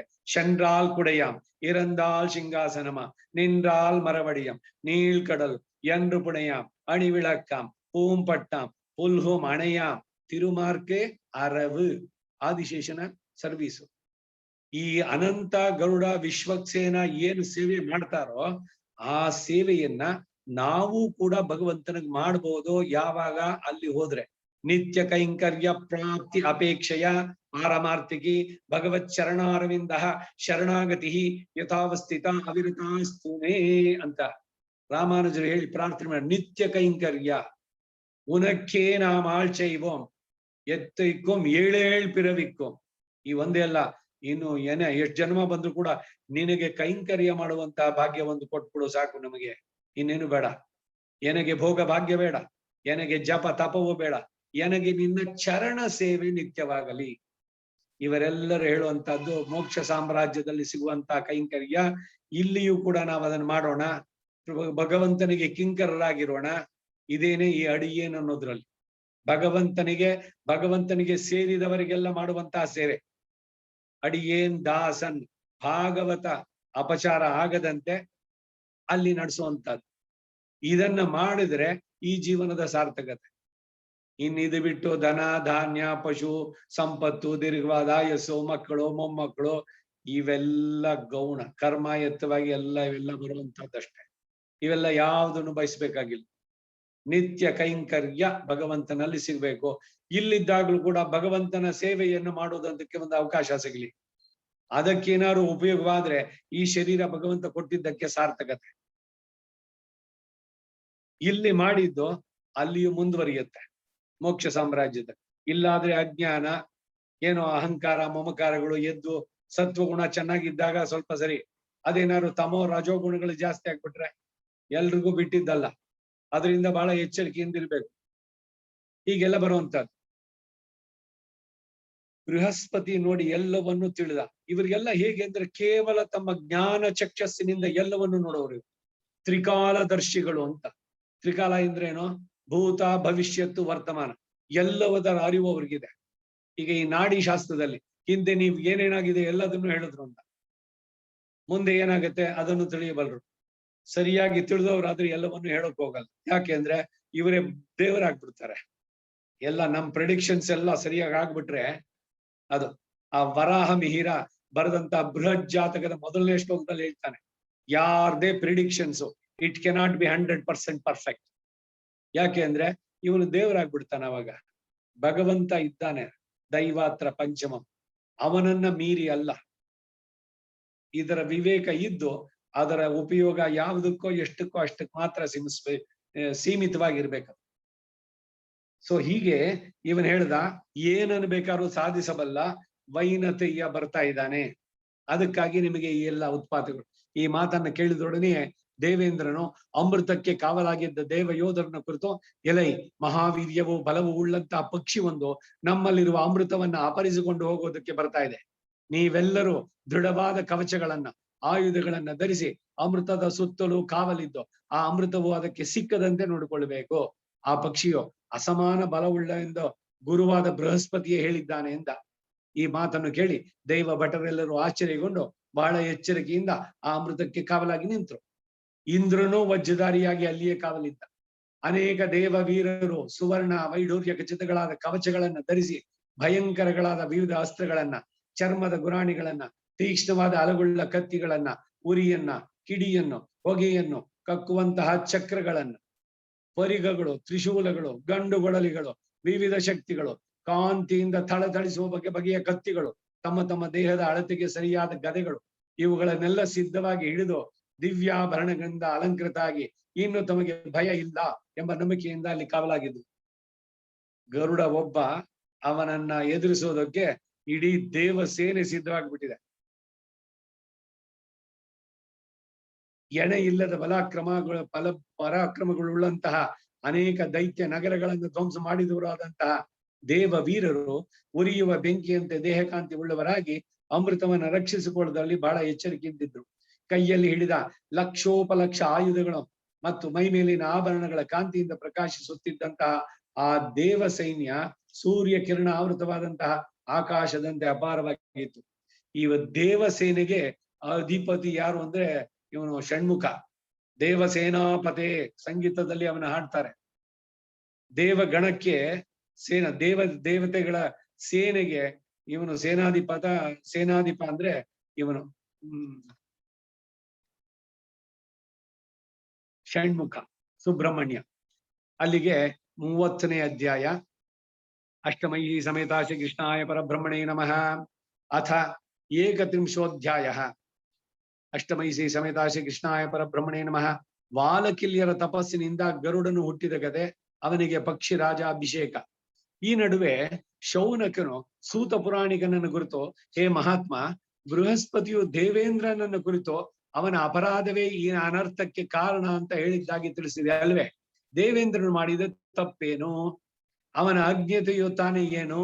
ಬಾಲಕಿಲ್ಯರ ತಪಸ್ಸಿನಿಂದ ಗರುಡ ಹುಟ್ಟಿದ ಅದು ಹೇಗೆ? ಬ್ರಾಹ್ಮಣನಾದ ಕಶ್ಯಪನಿಗೆ ಪಕ್ಷಿಯು ಮಗನಾಗಿ ಹುಟ್ಟಿದ್ದು ಹೇಗೆ? ಆ ಗರುಡನು ಸಮಸ್ತ ಭೂತಗಳಿಗೂ ಅಜೇಯನು ಅವಧ್ಯನೂ ಆಗಿ ಇಷ್ಟ ಬಂದ ಕಡೆ ಹೋಗುವ ಮತ್ತು ಇಷ್ಟ ಬಂದಂತೆ ಪರಾಕ್ರಮವನ್ನು ತೋರಿಸುವ ಶಕ್ತಿ ಅವನಿಗುಂಟಾದದ್ದು ಹೇಗೆ? ಇವೆಲ್ಲ ಪೂರ್ವ ಚರಿತ್ರದಲ್ಲಿ ಹೇಳಲ್ಪಟ್ಟಿದ್ದರೆ ಅದನ್ನು ನಾವು ಕೇಳಬೇಕು ಅಂತಿದ್ದೇವೆ. ಆಸ್ತಿಕ ಪರ್ವ, ಆಸ್ತಿಕನ ಹಿರಿಮೆ ಬರಬೇಕಾಗಿತ್ತು. ಅದು ಒಂದ್ರೊಳಗೆ ಒಂದು ಬರ್ತಾ ಬರ್ತಾ ವೈನತೆಯನ ಹಿರಿಮೆಗೆ ಬರ್ತಾ ಇದೆ ಇಲ್ಲಿ. ಅದಕ್ಕೆ ಸೌತಿಯು, ಹೇ ಬ್ರಾಹ್ಮಣೋತ್ತಮ, ಇವೆಲ್ಲ ಪುರಾಣದಲ್ಲಿರುವಂತ ವಿಷಯಗಳೇ, ಅವುಗಳನ್ನ ಸಂಗ್ರಹಿಸಿ ಹೇಳ್ತೇನೆ ಕೇಳಿ. ಪೂರ್ವದಲ್ಲಿ ಸೃಷ್ಟಿಕರ್ತನಾದಂತಹ ಕಶ್ಯಪನು ಪುತ್ರಾಪೇಕ್ಷೆಯಿಂದ ಯಾಗವನ್ನ ಆರಂಭಿಸಿದ. ಇವರು ಒಬ್ಬೊಬ್ರು ಪ್ರಜಾಪತಿಗಳು. ಕಶ್ಯಪ ಪ್ರಜಾಪತಿ, ಒಂದೊಂದು ಕಲ್ಪ ಇವುಗಳಲ್ಲಿ ಬರುವಂತಹದ್ದು. ಒಂದೊಂದು ಇದಕ್ಕೆ ಅಧಿಪತಿಗಳಿದ್ದಾರೆ. ಹಾಗೆ ಕಶ್ಯಪ ಇವನು ಪ್ರಜಾಪತಿ. ಅವನು ಪುತ್ರ ಅಪೇಕ್ಷೆಯಿಂದ ಒಂದು ಯಾಗವನ್ನ ಆರಂಭಿಸಿದ. ಪುತ್ರ ಕಾಮೇಷ್ಟಿ, ಪುತ್ರ ನನ್ನು ಪಡೆಯಬೇಕು ಎನ್ನುವ ಕಾಮದಿಂದ ಒಂದು ಇಷ್ಟಿ ಯಾಗವನ್ನ ನಡೆಸಿದ. ದಶರಥ ನಡೆಸಿದ ಪುತ್ರ ಕಾಮೇಷ್ಟಿ ಯಾಗ. ಈ ದ್ರೋಣ ಅವನನ್ನ ಅವಮಾನಿಸಿದಾಗ, ಯಾರು ಅರ್ಜುನನಿಂದ ಕಟ್ಟಿಸ್ಕೊಂಡು ಬಂದು ತಂದವನು ದ್ರುಪದ, ಆ ದ್ರುಪದ ಶಿವನನ್ನ ಪ್ರಾರ್ಥನೆ ಮಾಡಿದ, ಒಂದು ಹೋಮವನ್ನ ನಡೆಸಿದ. ಏನು ಉದ್ದೇಶ? ದ್ರೋಣನನ್ನು ಕೊಲ್ಲುವಂತ ಮಗ ಹುಟ್ಟಬೇಕು ಅಂತ. ಅಲ್ಲೂ ಕೂಡ ಅದು ಉದ್ದೇಶ ಏನಾರು ಇರ್ಲಿ, ಅಂತೂ ಇಷ್ಟಿ ಅಂದ್ರೆ ಒಂದು ಯಾಗ. ಹಾಗೆ ಕಶ್ಯಪನು ಕೂಡ ಮಗನಿಗಾಗಿ ಪುತ್ರ ಅಪೇಕ್ಷೆಯಿಂದ ಒಂದು ನಡೆಸಿದ್ದು. ಆಗ ಋಷಿಗಳು, ದೇವತೆಗಳು, ಗಂಧರ್ವರು ಸಹಾಯಕರಾಗಿ ಅವನು ಹೇಳಿದ ಕೆಲಸಗಳನ್ನ ಮಾಡಿಕೊಡ್ತಾ ಇದ್ರು. ಈ ನಡುವೆ ಕಶ್ಯಪನು ಇಂದ್ರನನ್ನು, ವಾಲಕಿಲ್ಯ ಋಷಿಗಳನ್ನ, ಇತರ ದೇವತೆಗಳನ್ನ, ಸಮಿತ್ತನ್ನು ತರುವುದಕ್ಕಾಗಿ ಕಳಿಸಿದ. ಇವನು ಪ್ರಜಾಪತಿ ಆರಂಭದಲ್ಲಿ ಇದಾಗ್ಬೇಕಾದ್ರೆ. ಅವರಲ್ಲಿ ಇಂದ್ರನು ಹೆಚ್ಚು ದೇಹಬಲ ಉಳ್ಳವನಾದ್ದರಿಂದ ತನ್ನ ಶಕ್ತಿಗೆ ತಕ್ಕಂತೆ ಪರ್ವತಾಕಾರವಾದ ಸಮಿತ್ತುಗಳ ಹೊರೆಯೊಂದನ್ನು ಸೇರಿಸಿ ಕಟ್ಟಿ ನಿರಾಯಾಸವಾಗಿ ಅದನ್ನು ಸಾಗಿಸಿ ತರ್ತಾ ಇದ್ದ. ಹೀಗೆ ಬರುತ್ತಿರುವಾಗ ಅದೇ ದಾರಿಯಲ್ಲಿ ಅವನ ಹೆಬ್ಬೆರಳಿನ ನಡುವೆ ಇರುವ ರೇಖೆ ಎಷ್ಟು ಕುಳ್ಳಾದ ದೇಹವುಳ್ಳ ಅನೇಕ ಋಷಿಗಳು ಇಂದ್ರನ ಹೆಬ್ಬೆರಳಿನ ಮಧ್ಯದಲ್ಲಿರುವ ರೇಖೆ ಅಷ್ಟು ಉದ್ದ ಅಂದ್ರು. So it is not even 1 inch. ಇಂದ್ರನ ಪರಾಕ್ರಮ ಅಷ್ಟಿತ್ತು. ಈಗ ದರ್ಬೆಗಳಲ್ಲಿ ಬಗೆಗಳಿದೆ. ಪರಶುರಾಮ ದರ್ಬೆ ಅಂತ ತುಂಬಾ ದೊಡ್ಡದಾಗಿರೋದು, ಒಂದು ಅರ್ಧ ಮಾರಿರುವಂತಹದ್ದು. ನಮಗೆ ಈ ದರ್ಬೆಗಳು ಎಷ್ಟಿರ್ಬೇಕು ನಮ್ಮ ಕಾರ್ಯಕ್ರಮಕ್ಕೆ ಅಂದ್ರೆ, ಹೀಗೆ 2 ಚೋಟು, ಅದರ ಪಕ್ಕದಲ್ಲಿ 4 ಬೆರಳಿರ್ಬೇಕು. ಆ ರೀತಿನಲ್ಲಿ ಅದನ್ನ ಶುದ್ಧಿ ಮಾಡ್ಕೋಬೇಕು. ದರ್ಬೆಯ ಶುದ್ಧೀಕರಣ ಒಂದು ಕೆಲಸ. ಅಗ್ರ ಎಲ್ಲ ಇರೋದನ್ನೆಲ್ಲ ನೋಡ್ಸಿ ಎಲ್ಲ ಜೋಡಿಸ್ಕೊಂಡು ಅದನ್ನ ಸರಿಯಾಗಿ ಮಾಡಿ ಕತ್ರಿಯಿಂದ ನಖೇನ ವಿನ ಕಟ್ ಮಾಡಿ ಉಪಸ್ಪೃಶ್ಯ ಕೈನಲ್ಲಿ ನೀರು ಮುಟ್ಕೊಂಡು, ದರ್ಬೆಯಲ್ಲಿ ಪವಿತ್ರ ಮಾಡಿದಾಗ ಕೈ ನೀರು ಮುಟ್ಕೋಬೇಕು. ಪವಿತ್ರ ಕೆಲಸ ಮುಗಿದ ಮೇಲೆ ಗಂಟನ್ನ ಬಿಚ್ಚಿದ ಮೇಲೆ ಪವಿತ್ರ ಗಂತೆಂ ವಿಸ್ರಸ್ಯ ಉಪಸ್ಪೃಶ್ಯ ಕೈ ನೀರು ಮುಟ್ಕೋಬೇಕು. ಕೈಯಿನ ಉಗುರಿನಿಂದ ನಖೇನ ವಿನ ಅಂತಿದೆ. ದರ್ಬೆಯನ್ನು ಕೈನಲ್ಲಿ ಹಿಡ್ಕೊಂಡು ಉಗುರಿನಲ್ಲಿ ಚಿವುಟ್ಬಾರದು. ತುಳಸಿಯನ್ನು ಬಿಡಿಸಬೇಕಾದಷ್ಟೇ, ಉಗುರಿನಲ್ಲಿ ಚಿವುಟಿ ತೆಗಬಾರದು. ಆರಾಧನಾರ್ಥಂ ಪುರುಷೋತ್ತಮಸ್ಯ ಲುನಾಮಿ ಪತ್ರಂ ತುಳಸಿಂ ಕ್ಷಮಸ್ವ. ಅದಕ್ಕೆ ನೋವಾಗದಂತೆ ನಿನ್ನನ್ನ ಆರಾಧನೆಗೆ, ವಿಷ್ಣುವಿನ ಆರಾಧನೆಗೆ ಕರೆದುಕೊಂಡು ಹೋಗ್ತಾ ಇದ್ದೇವೆ. ತುಳಸಿ, ನೀನು ನನ್ನನ್ನು ಕ್ಷಮಿಸುವಂತ, ನಿಧಾನಕ್ಕೆ ಬಿಡಿಸುವಂತ. ಹಾಗೆ ಈ ಸಮಿತ್ತಿನಲ್ಲಿ ಬಗೆಗಳಿದೆ. ಇಂದ್ರ ತಂದಿದ್ದು ಬಹಳ ದೊಡ್ಡದು. ಈಗ ಶಮ್ಯಾ ಪರಿಧ್ಯರ್ತೆ ಸ್ಥವಿಷ್ಠಂ ಪಶ್ಚಾತ್ ಅಣು ದೀರ್ಘಂ ದಕ್ಷಿಣತಃ ಅಣು ಹ್ರಸ್ವಂ ಉತ್ತರತಃ ದ್ವೇ ಆಗಾರ ಸಮಿದೌ. ಇವೆಲ್ಲ ಆಪಸ್ತಂಭ ಸೂತ್ರದಲ್ಲಿ ಅಗ್ನಿ ಪ್ರತಿಷ್ಠೆ ಮಾಡಬೇಕಾದ್ರೆ ಇಟ್ಟಂತ 20 ಸಮಿತ್ತುಗಳ ಒಂದು ಕಟ್ಟು. ಆ 20 ಒಳಗೆ ಯಾವುದು ದಪ್ಪಕ್ಕಿದೆಯೋ ಅದನ್ನು ಮಧ್ಯದಲ್ಲಿ ಇಡ್ಬೇಕು. ಪಶ್ಚಿಮದಲ್ಲಿ ಯಾವುದು ತುಂಬಾ ಉದ್ದ ಇದೆಯೋ ಆ ಗ್ರೂಪ್ ಅಲ್ಲಿ 20 ಅದನ್ನ ದಕ್ಷಿಣದಲ್ಲಿ ಇಡ್ಬೇಕು. ಅಣು ಹ್ರಸ್ವಂ ದಕ್ಷಿಣ ಉತ್ತರತಃ ಯಾವುದು ತುಂಬಾ ಚಿಕ್ಕದಾಗಿದೆಯೋ ಅದನ್ನ. ಒಂದೊಂದಕ್ಕೂ ಕೂಡ ಇದೆ ಸ್ಪೆಸಿಫಿಕೇಶನ್ಸ್. ಈ ಎಲ್ಲ ಇಷ್ಟೆಲ್ಲ ಯಾಕೆ ಹೇಳಿದೆ ಅಂದ್ರೆ, ಇಂದ್ರ ತಂದಿದ್ದು ಬಹಳ ದೊಡ್ಡದಾಗಿರುವಂತಹ ಸಮಿತಿಗಳು.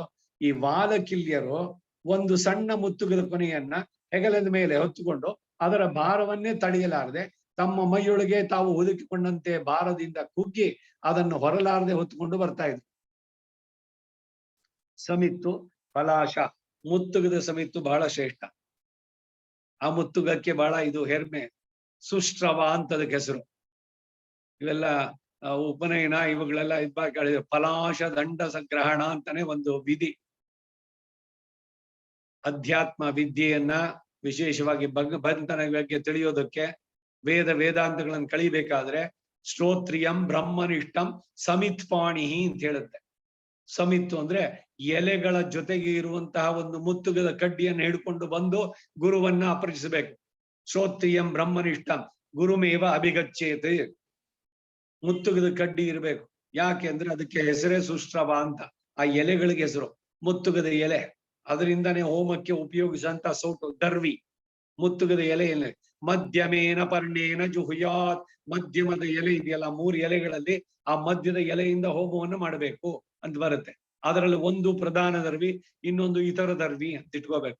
ಪ್ರಧಾನ ದರ್ವಿಯಿಂದ ಮಾಡುವಂತಹ ಪ್ರಧಾನ ಮಂತ್ರಗಳು ಹೋಮಗಳು, ಇತರ ದರ್ವಿಯಿಂದ ಪ್ರಾಯಶ್ಚಿತ್ತ ಹೋಮಗಳು ಎಲ್ಲಕ್ಕೂ ಇರುವಂತಹದ್ದು. ಆದ್ರಿಂದ ಸಮಿತ್ತುಗಳಲ್ಲಿ ಬೇರೆ ಬೇರೆ. ಮುತ್ತುಗದ ಸಮಿತ್ತು ಬಹಳ ಶ್ರೇಷ್ಠವಾದದ್ದು. ಅದು ಸಿಗದಿದ್ರೆ ಅತ್ತಿ, ಉತ್ತರಾಣಿ ಇವೆಲ್ಲ ಒಂದೊಂದೇ ಬರುವಂತದ್ದು. ಆಮೇಲೆ ಇವುಗಳು ಕೂಡ ಸಮಿತ್ತುಗಳಲ್ಲಿ. ಈಗ ಈ ವಾಲಕಿಲ್ಯರು ಈ ಮುತ್ತುಗದ ಒಂದು ಕನೆಯನ್ನು ಇಟ್ಕೊಂಡಿದ್ದಾರೆ. ಅವರು ಆಕಾರದಲ್ಲೂ ಬಹಳ ಕುಬ್ಜರು. ಅವರಿಗೆ ಇದನ್ನು ನೀವು ಹೊರೋದೇ ಬಹಳ ಕಷ್ಟವಾಗಿತ್ತು. ಹೀಗೆ ಅವರು ಹೊರಲಾರದೆ ಹೊತ್ಕೊಂಡು ಬರುತ್ತಾ ದಾರಿಯಲ್ಲಿ ಒಂದು ಹಸುವಿನ ಹೆಜ್ಜೆಯಿಂದ ಅದು ಹಳ್ಳದಲ್ಲಿ ನಿಂತಿದ್ದ ನೀರನ್ನು ದಾಟಿ ಬರಲಾರದೆ ಅಲ್ಲಿಯೇ ಶಕ್ತಿ ಹೊಂದಿ ಆಹಾರವಿಲ್ಲದೆ ಕಷ್ಟಪಡ್ತಾ ಇರೋದನ್ನ ಕಂಡ ಯಾರು? ಇಂದ್ರ. ಬಲಗರ್ವಿತನಾದ ಇಂದ್ರನಿಗೆ ಅವರ ಸ್ಥಿತಿಯನ್ನ ನೋಡಿ ಆಶ್ಚರ್ಯವಾಯಿತು. ಅವರನ್ನ ನೋಡಿ ನಕ್ಕು ಪರಿಹಾಸ್ಯ ಮಾಡುತ್ತಾ ದಾರಿಯಲ್ಲಿ ಕುಳಿತಿದ್ದ ಅವರ ತಲೆಯ ದಾಟಿಕೊಂಡೇ ಮುಂದೆ ಹೊರಟು ಹೋದ. ಆಮೇಲೆ ಆ ವಾಲಕಿಲ್ಯರು ಕೋಪದಿಂದಲೋ ವ್ಯಸನದಿಂದಲೋ ಆ ಇಂದ್ರನಿಗೆ ಭಯವನ್ನು ಹುಟ್ಟಿಸತಕ್ಕಂತ ಒಂದು ದೊಡ್ಡ ಕಾರ್ಯವನ್ನ ಆರಂಭಿಸಿದ್ರು. ಮಂತ್ರಪೂರ್ವಕವಾಗಿ ಅಗ್ನಿಯನ್ನ ಪ್ರತಿಷ್ಠಿಸಿದ್ರು. ಆ ಅಗ್ನಿಯಲ್ಲಿ ಅವರು ಹೋಮ ಕಾರ್ಯವನ್ನ ಆರಂಭಿಸಿದ ಉದ್ದೇಶವನ್ನ ತಿಳಿಸ್ತೇನೆ ಕೇಳೋ. ವ್ರತ ನಿಯಮವುಳ್ಳವರು ಅವರು ಆ ಇಂದ್ರನಿಗೆ ಭಯವನ್ನು ಉಂಟು ಮಾಡತಕ್ಕಂತಹ ಬೇರೊಬ್ಬ ಇಂದ್ರನನ್ನೇ ದೇವತೆಗಳಿಗೆಲ್ಲ ಅಧಿಪತಿಯನ್ನಾಗಿ ಮಾಡಬೇಕು ಎಂದು ಆ ಹೊಸ ಇಂದ್ರನು ಇಷ್ಟ ಬಂದಂತೆ ವೀರ್ಯವುಳ್ಳವನು, ಇಷ್ಟ ಬಂದ ಕಡೆಗೆ ಸಂಚರಿಸತಕ್ಕವನು ಆಗಿ ಇಂದ್ರನಿಗಿಂತಲೂ ಪರಾಕ್ರಮಗಳಲ್ಲಿ ಶತಗುಣ ಅಧಿಕವಾಗಿ ಇವನ ಇದು ಇಂದ್ರನ ಶಕ್ತಿ ಎಷ್ಟಿದೆಯೋ ಅದನ್ನ 1 ಯೂನಿಟ್ ಅಂತ ಇಟ್ಕೊಂಡ್ರೆ ಅದಕ್ಕೆ 100 ಟೈಮ್ಸ್ ಶತಾಧಿಕ ಗುಣ, ಶತಗುಣ ಅಧಿಕನಾಗಿ ಮನೋವೇಗವುಳ್ಳವನಾಗಿ ಭಯಂಕರನಾಗಿ ಇರಬೇಕು ಎಂದು ನಿರ್ಧರಿಸಿ ತಮ್ಮ ತಪಃಫಲದಿಂದ ಅಂತಹ ಹೊಸ ಇಂದ್ರನೊಬ್ಬನು ಉಂಟಾಗಲಿ ಎಂದು ಸಂಕಲ್ಪಿಸಿ ಹೋಮವನ್ನ ಶುರು ಮಾಡಿದ್ರು. ನೋಡಿ ಹೇಗೆ ಶುರುವಾಗುತ್ತೆ ಒಂದಕ್ಕೊಂದು ಹಿನ್ನೆಲೆಗಳು. ಗರುಡನಿಗೆ ಇಂತಹ ಶಕ್ತಿ, ಈ ಪರಾಕ್ರಮ, ಇವನ ತೇಜಸ್ಸು ಇವೆಲ್ಲ ಹೆಂಗ್ ಉಂಟಾಯ್ತು ಅನ್ನೋದು ಹೇಳ್ತಾರೆ. ಗರುಡನ ಉಗಮದ ಬಗ್ಗೆ ಬರ್ತಾ ಇದೆ.